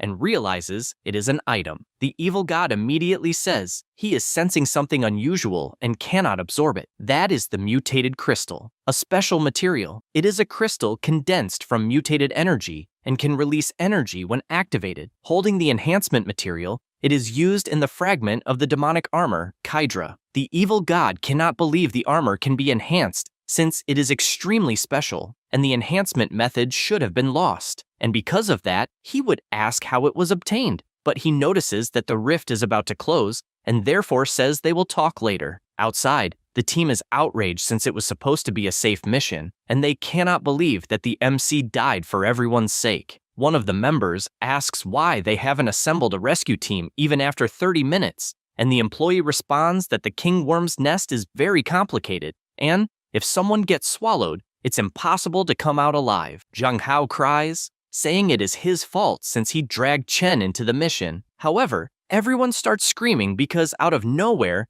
the MC comes out of the portal completely intact, and they have no idea how he escaped. Zhang Hao runs to him, thanking God he is alive, and asks how he escaped. He replies that he was lucky since he got stuck between the monster's teeth and wasn't swallowed. Then he makes up a story about crawling through the hole to the top, but says it is a shame he couldn't retrieve the equipment and crystals. The boy says he doesn't care about the equipment as long as he is safe, and asks him to deliver the mission report, and even says he will pay for dinner later. With this outcome, the wish mission is completed, and the reward obtained was the Crystal Devourer King's crystal. Meanwhile, at Tianlin Hospital, Yue Qing goes to her mother's room but becomes confused since it is empty. She then runs to a nurse and asks where her mother is since the room is empty. The nurse responds that the patient was transferred to the intensive care unit. The girl becomes frightened because, as far as she knows, the intensive care unit is only for the rich. And the nurse explains that the director of Lydian Academy paid for 6 months of intensive care for her mother and said he was helping a boy who couldn't appear in person. She can hardly believe it and wonders if that boy was her brother. Meanwhile, the MC spends 3,000 souls to upgrade the fragment of the demonic armor. With this upgrade, he gains increased strength when equipped and can release energy that nullifies attacks. He thinks all of this is incredible, and the evil god admits he didn't expect to find such a surprising enhancement method. Then the MC picks up his phone and imagines that he used the 5 million he earned to help his mother and the remaining 2 million to pay a smaller debt so he can breathe for now. Besides that, he knows that when he can take high-level missions, the debt will be paid off in no time, and the key is to escape safely. It's not that he doesn't know Lin, but things may get worse later, so he needs to become even stronger to protect those around him. He also comments that he needs to find a way to enter the sales alone, and decides to check the Academy's recruitment forum. He sees that there are some rank D missions, others that require 2 DPS, and so on. Seeing this, he realizes that all the posts are from experienced players, and competing with 3 teammates for kills isn't worth it. And only then he thinks that, as a novice, he can create a mission on his own. With that, he publishes a recruitment requesting only supports and asking for any mission, and even guarantees he will complete the mission by himself, and the reward will be split 50-50. The evil god asks if he really believes he will find someone with such ridiculous conditions, and he is also pessimistic about it, but it doesn't hurt to try. With everything settled, he goes to sleep, and the next morning after waking up, he goes to his door since someone was knocking so early and is startled by the enormous number of people greeting him, including Liu Wei. He asks what so many people are doing at his door, and she says they saw his post asking for teammates and everyone sent him a direct message. But since he didn't answer and she knows him personally, they asked her to accompany them. Only then does he realize that he didn't even look at his phone since it wouldn't stop vibrating, and he thought it was a scam because the recruitment conditions were so ridiculous he assumed no one would believe it. Liu Wei laughs and says low-level supports have trouble finding teams, and that's why everyone is eager to meet him. One of the people whispers,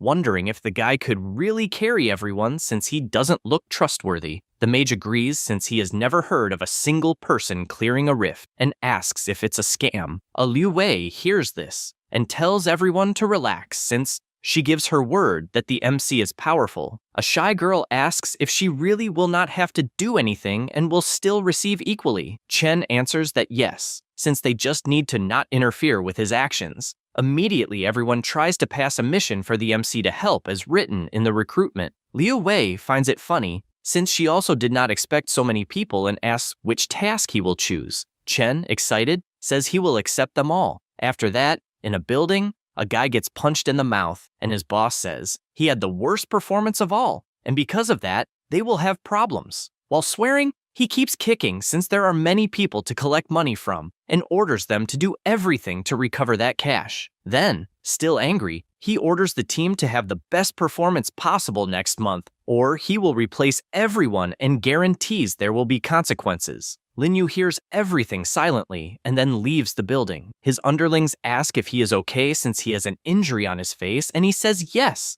Then the guard says that just collecting debts will not allow their performance to keep up with the other teams, and therefore suggests expanding the business. Lin Yu slaps his colleague, telling him not to say disgusting things, and the subordinate just apologizes. Then he checks his phone since they urgently need to collect the money from those who owe, and decides to review the names on the list. But he gets scared because right away he sees the MC and the information says he entered Dawn Academy, and as far as he knew, the boy was poor, and he does not understand how he has so much money to enter such an important academy. Seeing this makes him excited since he finally found a big fish to extort. Meanwhile, inside the rifts, the MC goes out annihilating every monster he encounters and always obtaining credits and money as well as the souls he wants so much. After several completed missions, he decides to check what he has gained so far and distributes the points among his attributes. With that, his Touch of Death went to level 3, the Abyss Space to level 2,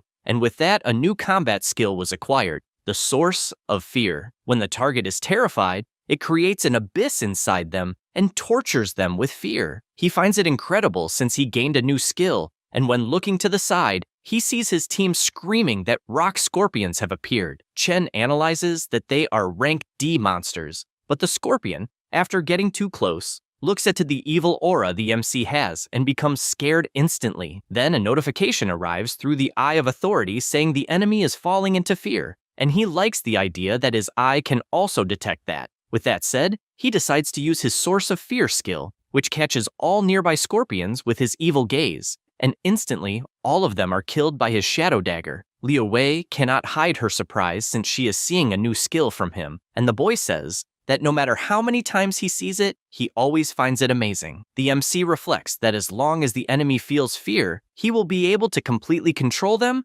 and use the abyss inside them to summon the exploding tentacle. But he finds this brilliant move strange, since he defeated many strong enemies and obtained few souls. The girl reports that they finished all the missions from all the people and says that if she receives more tasks, she will pass them on to him. The MC thanks her for that and returns home. While sitting, he imagines that the fact he is receiving fewer souls must be due to some punishment mechanism from the system to prevent him from ranking up too fast, and therefore, he believes he will need to enter higher-level dungeons. However, he knows the Academy strictly restricts rank D from accepting rank C missions and assumes he should ask Lin what he could do, although exposing his inability to level up naturally and becoming a target would be bad. Suddenly his phone rings. The person says there is an easy task and that he will only have to follow her and will earn 100,000 gold. However, he refuses since he does not do bodyguard work. The person insists since it is just accompanying, but he refuses because he believes it is nothing more than a prank, as it is way too easy. However, the person says that in truth, there is a wild rift at the place and wants him to protect it. Seeing this makes him interested, and so, the next day he goes to the location and the evil god asks where they are. He replies that he wants to confirm something. The MC spots someone and asks what the mission is about, but Lin Yu appears and says that he himself is the one looking for him and tells the boy to run away. Chen does not understand what the hell is happening and wonders if he was tricked. The big guy comments that he heard Chen easily paid a debt of 2 million and therefore wants him to honestly say how to earn that money, and only then will he leave safely. However, the MC does not care about that and just turns his back and walks away. Lin Yu removes his glasses and overflows with enormous power since he is being underestimated. Besides all the pressure he is causing, he says that it has been a long time since he showed his true power and reveals that his name is Lin Yu. The MC hears and admits he had not heard that name for a long time and, furious, asks if he is the loan shark who charged him interest. The MC says that he has already made the payment on time and therefore does not understand why he is being pursued. Seojun replies that it is simply because he has money. Chen realizes that even by paying the money back, he will not obtain any peace and that they are definitely not trustworthy. The big man finds the courage he is showing to respond amusing and believes that he thinks he is something special just because he entered some academy. He barely finishes saying this and gets punched in the middle of the face, which sends Seojun stumbling backward. He looks at the MC and does not understand what happened or when he was hit. He thinks this is impossible, since a rank C cannot lose to a rank D, and he should be able to follow his movements. But he was definitely struck by the pressure of stellar energy. This makes him furious, thinking it is all a coincidence. And so, he activates his heavy pressure fist, but it only results in him receiving a slap to the face, a punch to the stomach, and finally having his head smashed against the ground. Seojun comes to the conclusion that Chen is not a mere rank D, since he cannot retaliate under any circumstances. The MC tells him to get up, but the man says that he surrenders. The demonic book, on the other hand, finds it interesting who this guy is, who put him in debt with a loan shark and does not know whether they should kill him outright or torture him first. Chen replies that he has many questions to ask and therefore cannot kill him for now. The book becomes upset about this. Meanwhile, Seojun panics, since from what he heard, the MC is muttering something about killing him, and so he asks for 1 minute to resolve the misunderstanding. With that, the eye of the holder of authority instills fear in the target, and the man becomes completely terrified, trying to understand where the hell he is, especially with Chen standing imposingly in front of him. He begins by saying that he will know if he lies about anything. The man continues begging for his life and guarantees that he will answer anything. He starts by wanting to know why he was watching all the time and whether he had been harassing his family. Seojun replies that he only intended to take the money and that the rest was a joke. The Eye of Authority notifies that the target has developed a lucky mentality, and he sighs, saying that apparently there is no need to talk. Seojun panics and explains that he is just a man desperate for money, and that when he saw him pay 2 million in an instant, he wanted to ask what the method was to earn so much money, and he guarantees that he never even considered threatening his family. The MC says that 3 men openly invaded his house, causing trouble, and explicitly revealed that they were subordinates of this so-called Seojun. The man guarantees that the 3 are nothing but idiots who broke the rules to make money, and that he got rid of them immediately when he found out. Chen reflects that according to the Eye of Authority, the man is not lying, and therefore says that he checked the loan he had, and that it was only 3 million, and he wants to know why it became 100 million. Seojun explains that he is not actually the owner of the debts, and that the one responsible is the Hensheng Group, which uses high interest rates to force loan clients to work for them for life, and that he himself also has an enormous debt that he cannot pay, which is why he was forced to work for this group, even being beaten as a form of lesson and forced to go after every possible amount of money. The MC sighs, since for a moment he thought he could rely on him to eliminate this debt, but the story is different, since according to Lin, the group is definitely a large company behind everything. In any case, the MC comments that for a man to reach a managerial position, it proves that he has done many bad things. However, he says that this is not the case, since he is different from all the others, as he only collects the amounts and never did anything against nature or anything like that, and that if he had to say the most immoral thing he has ever done, it was capturing a high-class demonic beast to sell it in the Blackwater district. Soon, the MC realizes what it is about, since this demonic beast is the one he faced in the district, and he considers that perhaps the rift is real. Therefore, he asks what he knows about the rift. He reveals that he has a rift in his hands, and that he was even preparing for it. The two go to the rift, and Chen says that he is surprised that the rift actually exists,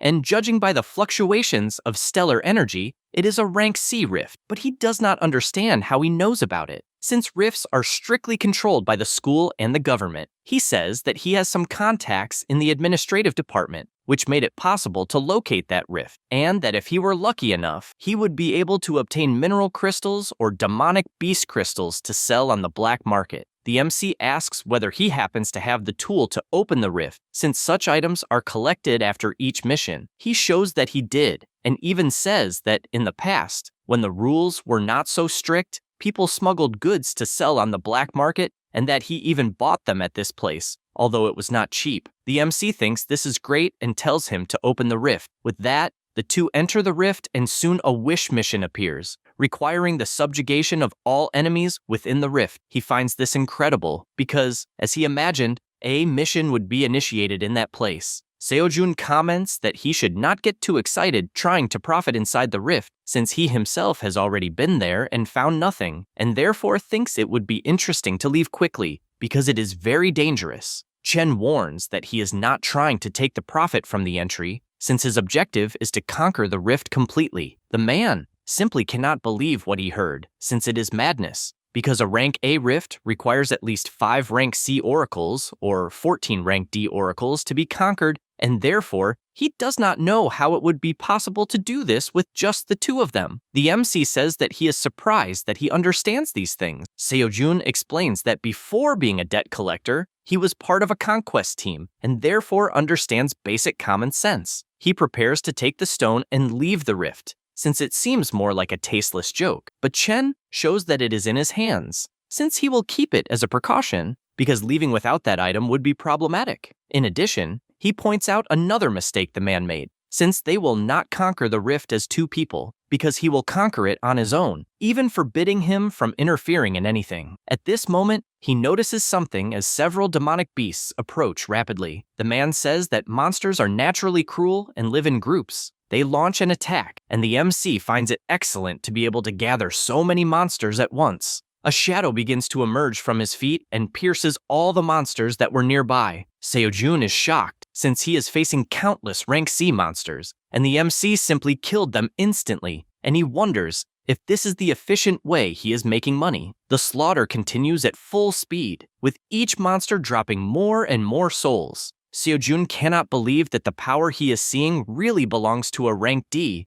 and confesses that, in truth, he feels sorry for the band of monkeys. Chen, on the other hand, becomes excited by the amount of souls he obtained, worthy of a rank C rift. At this moment, something begins to move at high speed, and soon the MC activates his perception and comes face to face with a giant monkey attacking. He decides to use his level 3 mortal touch, and all the tentacles hit the boss. However, he becomes concerned, since the tentacles really failed to pierce the monster. Because of this, the boss strikes the ground with full force, which forces Chen to retreat. In addition, he tells the guy to hide somewhere, since he is now facing the rift boss. He uses his Eye of Authority and sees that it is the demonic monkey boss of rank C, a demonic beast that became king through cruel battles. His combat ability as a lord is Fury. The boss activates this ability and enters Berserker mode, now with reduced sensitivity to pain and increased courage. The MC wonders if killing the subordinates somehow displeased the boss, but tells him not to worry, since he will visit them soon. The boss charges forward with everything and slams the ground with all his strength, but the MC leaps and activates his god speed.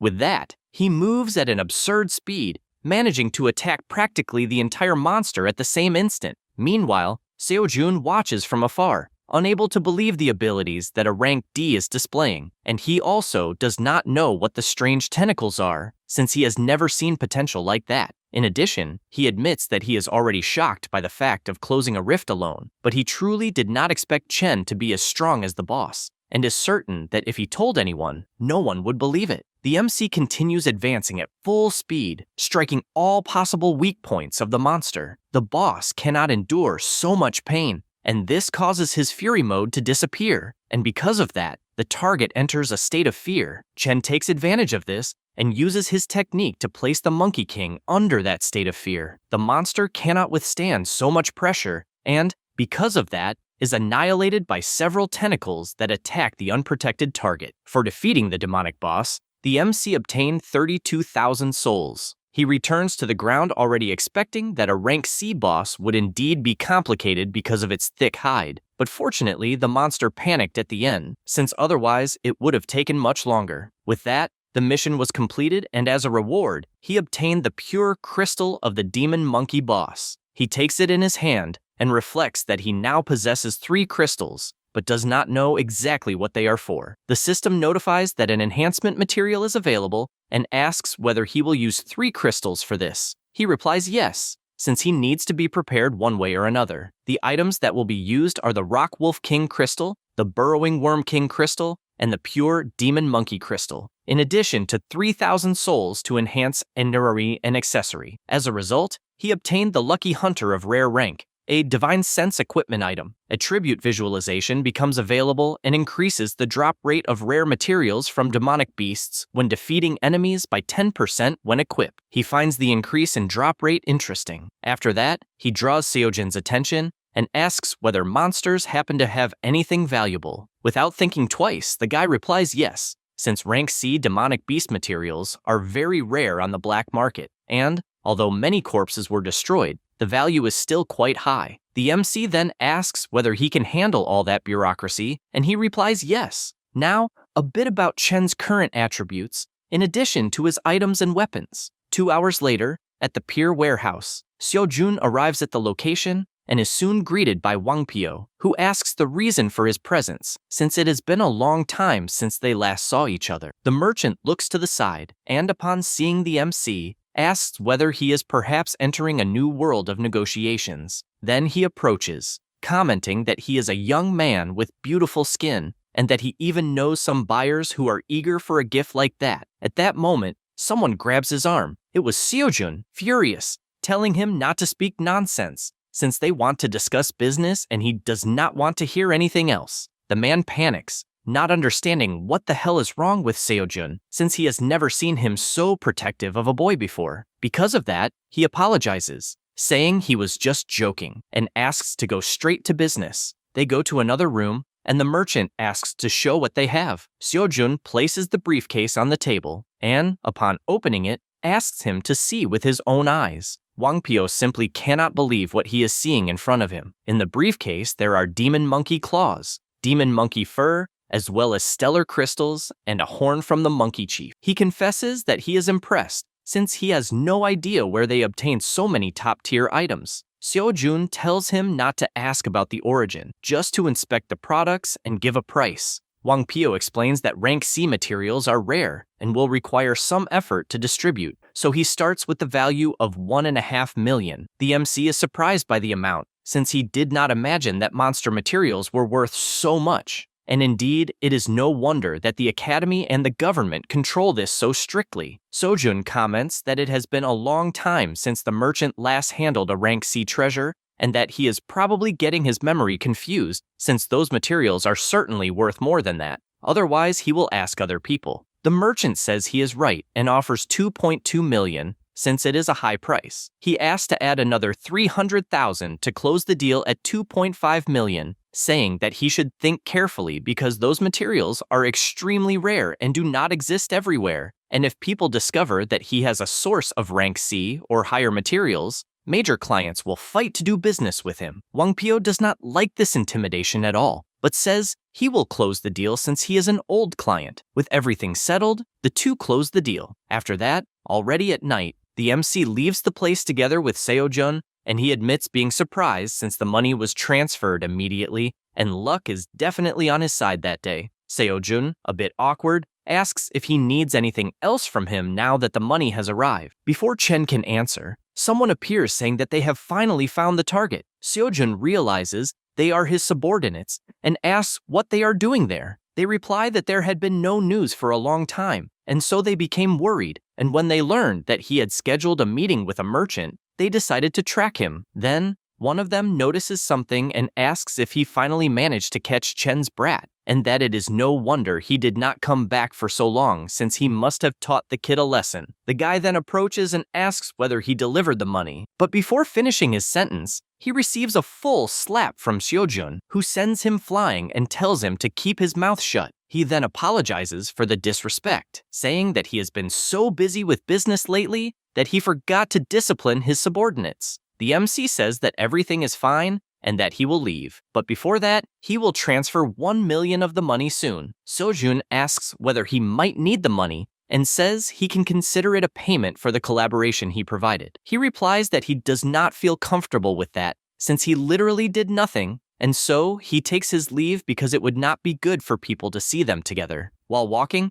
the evil god questions why he let the guy go, since he could have kept him as a slave for life. He replies that it is always interesting to leave a door open for new opportunities, since he may do business in the future, and besides, the guy is not even his enemy. The subordinates watch from afar and ask what exactly happened. Seojun replies that it is a long story and orders everyone to search for wild rifts using everything they have, and that it does not matter if the commission is high, since it may be the only chance to buy their freedom. A few days later, on the commercial street of Dawn Academy, Chen admits being surprised since it is the first time he is visiting the school's commercial street, and he did not expect it to be so busy. He goes to a convenience store, and the vendor presents several skill stones that, although expensive, possess strong offensive combat abilities, and the rank C ones cost more than 500,000. He thinks about it, since in that way his 1 million will not last long, although he is not even in need of offensive skills at the moment. He chooses two using his ability to view their information. One is terrain detection, which indicates direction and records the route to avoid getting lost. The other is collection mastery, which grants knowledge related to material gathering. In addition, he notices that there are also armors made especially for wild rifts and thinks it over,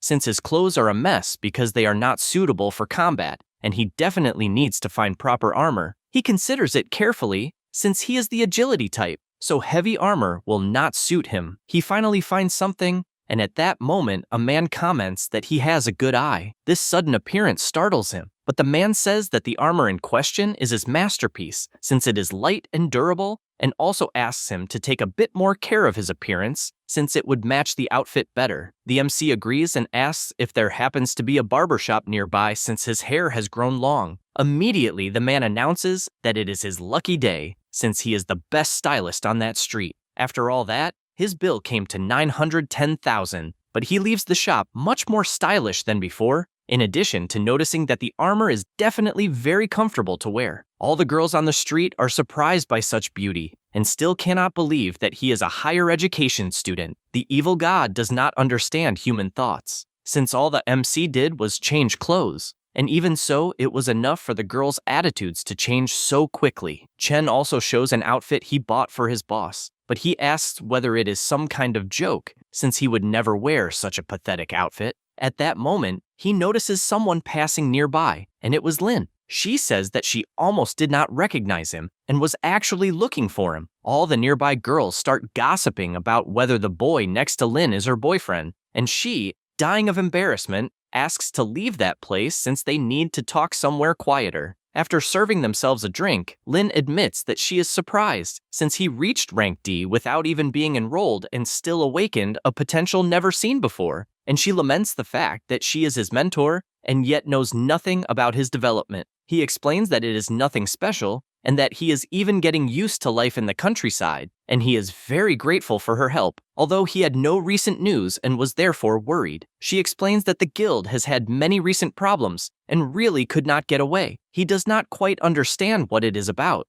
and she says that an extremely important battle will take place among all the main guilds, and the Golden Rift is about to appear. He asks what this Golden Rift is, and she explains that it is a unique rift that only opens once every 2 years. This rift is filled with ruins and ancient towers from another world, sealing powerful monsters as well as many trials and challenges. So if one manages to conquer the ruins, they will gain incredible rewards, such as money, rare resources, high-level combat skills, and even unknown powers beyond human comprehension. Thus, if lucky, a rank D oracle may even gain a power rivaling that of a rank A, provided the command is solid. The combat power of a guild is guaranteed an extreme boost, and can even elevate a mid-sized guild to a main guild. That is why, every time such a rift appears, all the main guilds fight tooth and nail for it, and naturally, the Manhwa Guild is one of them. She finishes by saying that, as the guild's heir, she also needs to fight for it.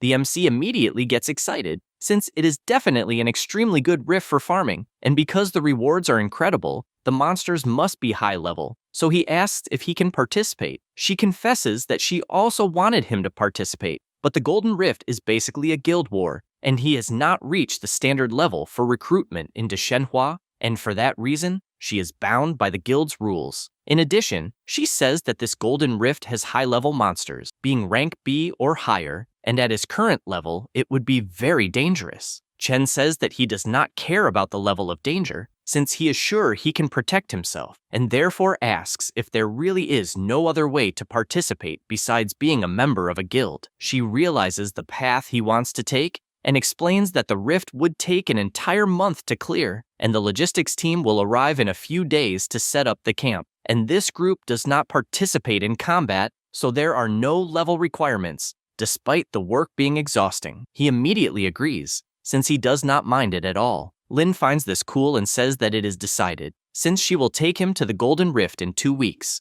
which is when it will appear at the meeting point. After that, she changes the subject, since she prepared some gifts to celebrate his enrollment, and even arranged for them to be delivered to the dormitory, and all she wants is for him to make good use of them. A few hours later, he walks back to the dormitory and comments to the evil god that this so-called rift must be interesting, since the monsters are rank B and above, and with his current strength he will face some challenges, because he had difficulties even against the rank C demon monkey boss, and therefore he needs to find a way to level up before then. At that moment, he arrives in front of his room and finds the gift that Lin mentioned. After opening it, he realizes that they are high-quality stellar energy supplements. He does not hide his surprise, since more than 1 million was invested in those potions, and he cannot believe the power of a large guild. The evil god comments that it is a shame, since he can no longer use those items to level up. Chen agrees and does not even know how he will return them without explaining the reason, since he does not want anyone to know about his method of leveling up. The book suggests selling the potions to make some money, but he does not think that is right, because it was a kind gesture from someone else, and selling them would be unethical. At that moment, an idea crosses his mind. 2 days later, inside the Rank D subjugation rift, the MC gets on a call, and Jiarui shouts that he found the supplements incredible, and even wants to know where he got them. Xiaoxia says the same, since they are super expensive, and she does not understand why he is giving them to them. He asks them not to worry, since it would be a waste to leave the items unused. Wen Hao says that he would cross fire to get those. Lucian agrees, and also thanks him for the potions. The battles inside the dungeon continue at full speed, but the MC manages to solve everything using only his shadow tentacles, even managing to finish off the giant cave spider and obtaining 900 souls for it. The team simply cannot believe what they saw, since Chen simply killed the rift boss while talking on the phone. The MC then reflects that he completed many missions in the last few days,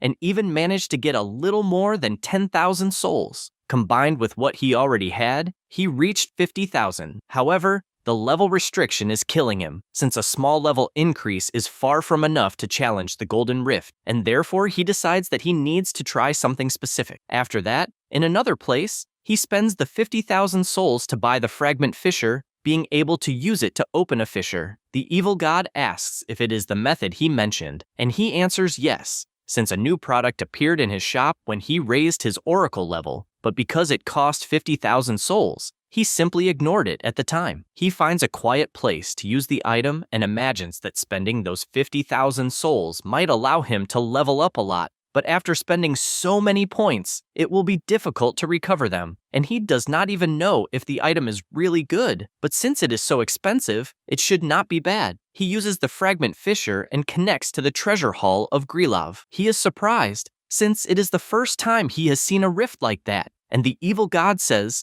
it is also the first time he has felt a strange aura. The MC places his hand and finishes passing through the portal. He realizes that he is in a forest, and by the name of the fissure, he believed it would be a labyrinth, but in any case he decides to be careful, since it is his first time in that environment, and he does not know the level of the enemies. At that moment, the book says that something is approaching, and he notices that they are simple monsters. The MC's disappointment is evident, since he found mere goblins and did not expect this type of enemy, because he wanted much stronger foes. Then, he is startled, as the monster's hand suddenly appeared right in front of him, and in shock he dodges without even believing what happened. Next, the other monster picks up a stone and throws it with such force that it feels more like a cannon attack. The MC sees the damage from the attack and cannot believe that a small rock could cause so much destruction. He does not understand how the hell a simple goblin has such strength and speed,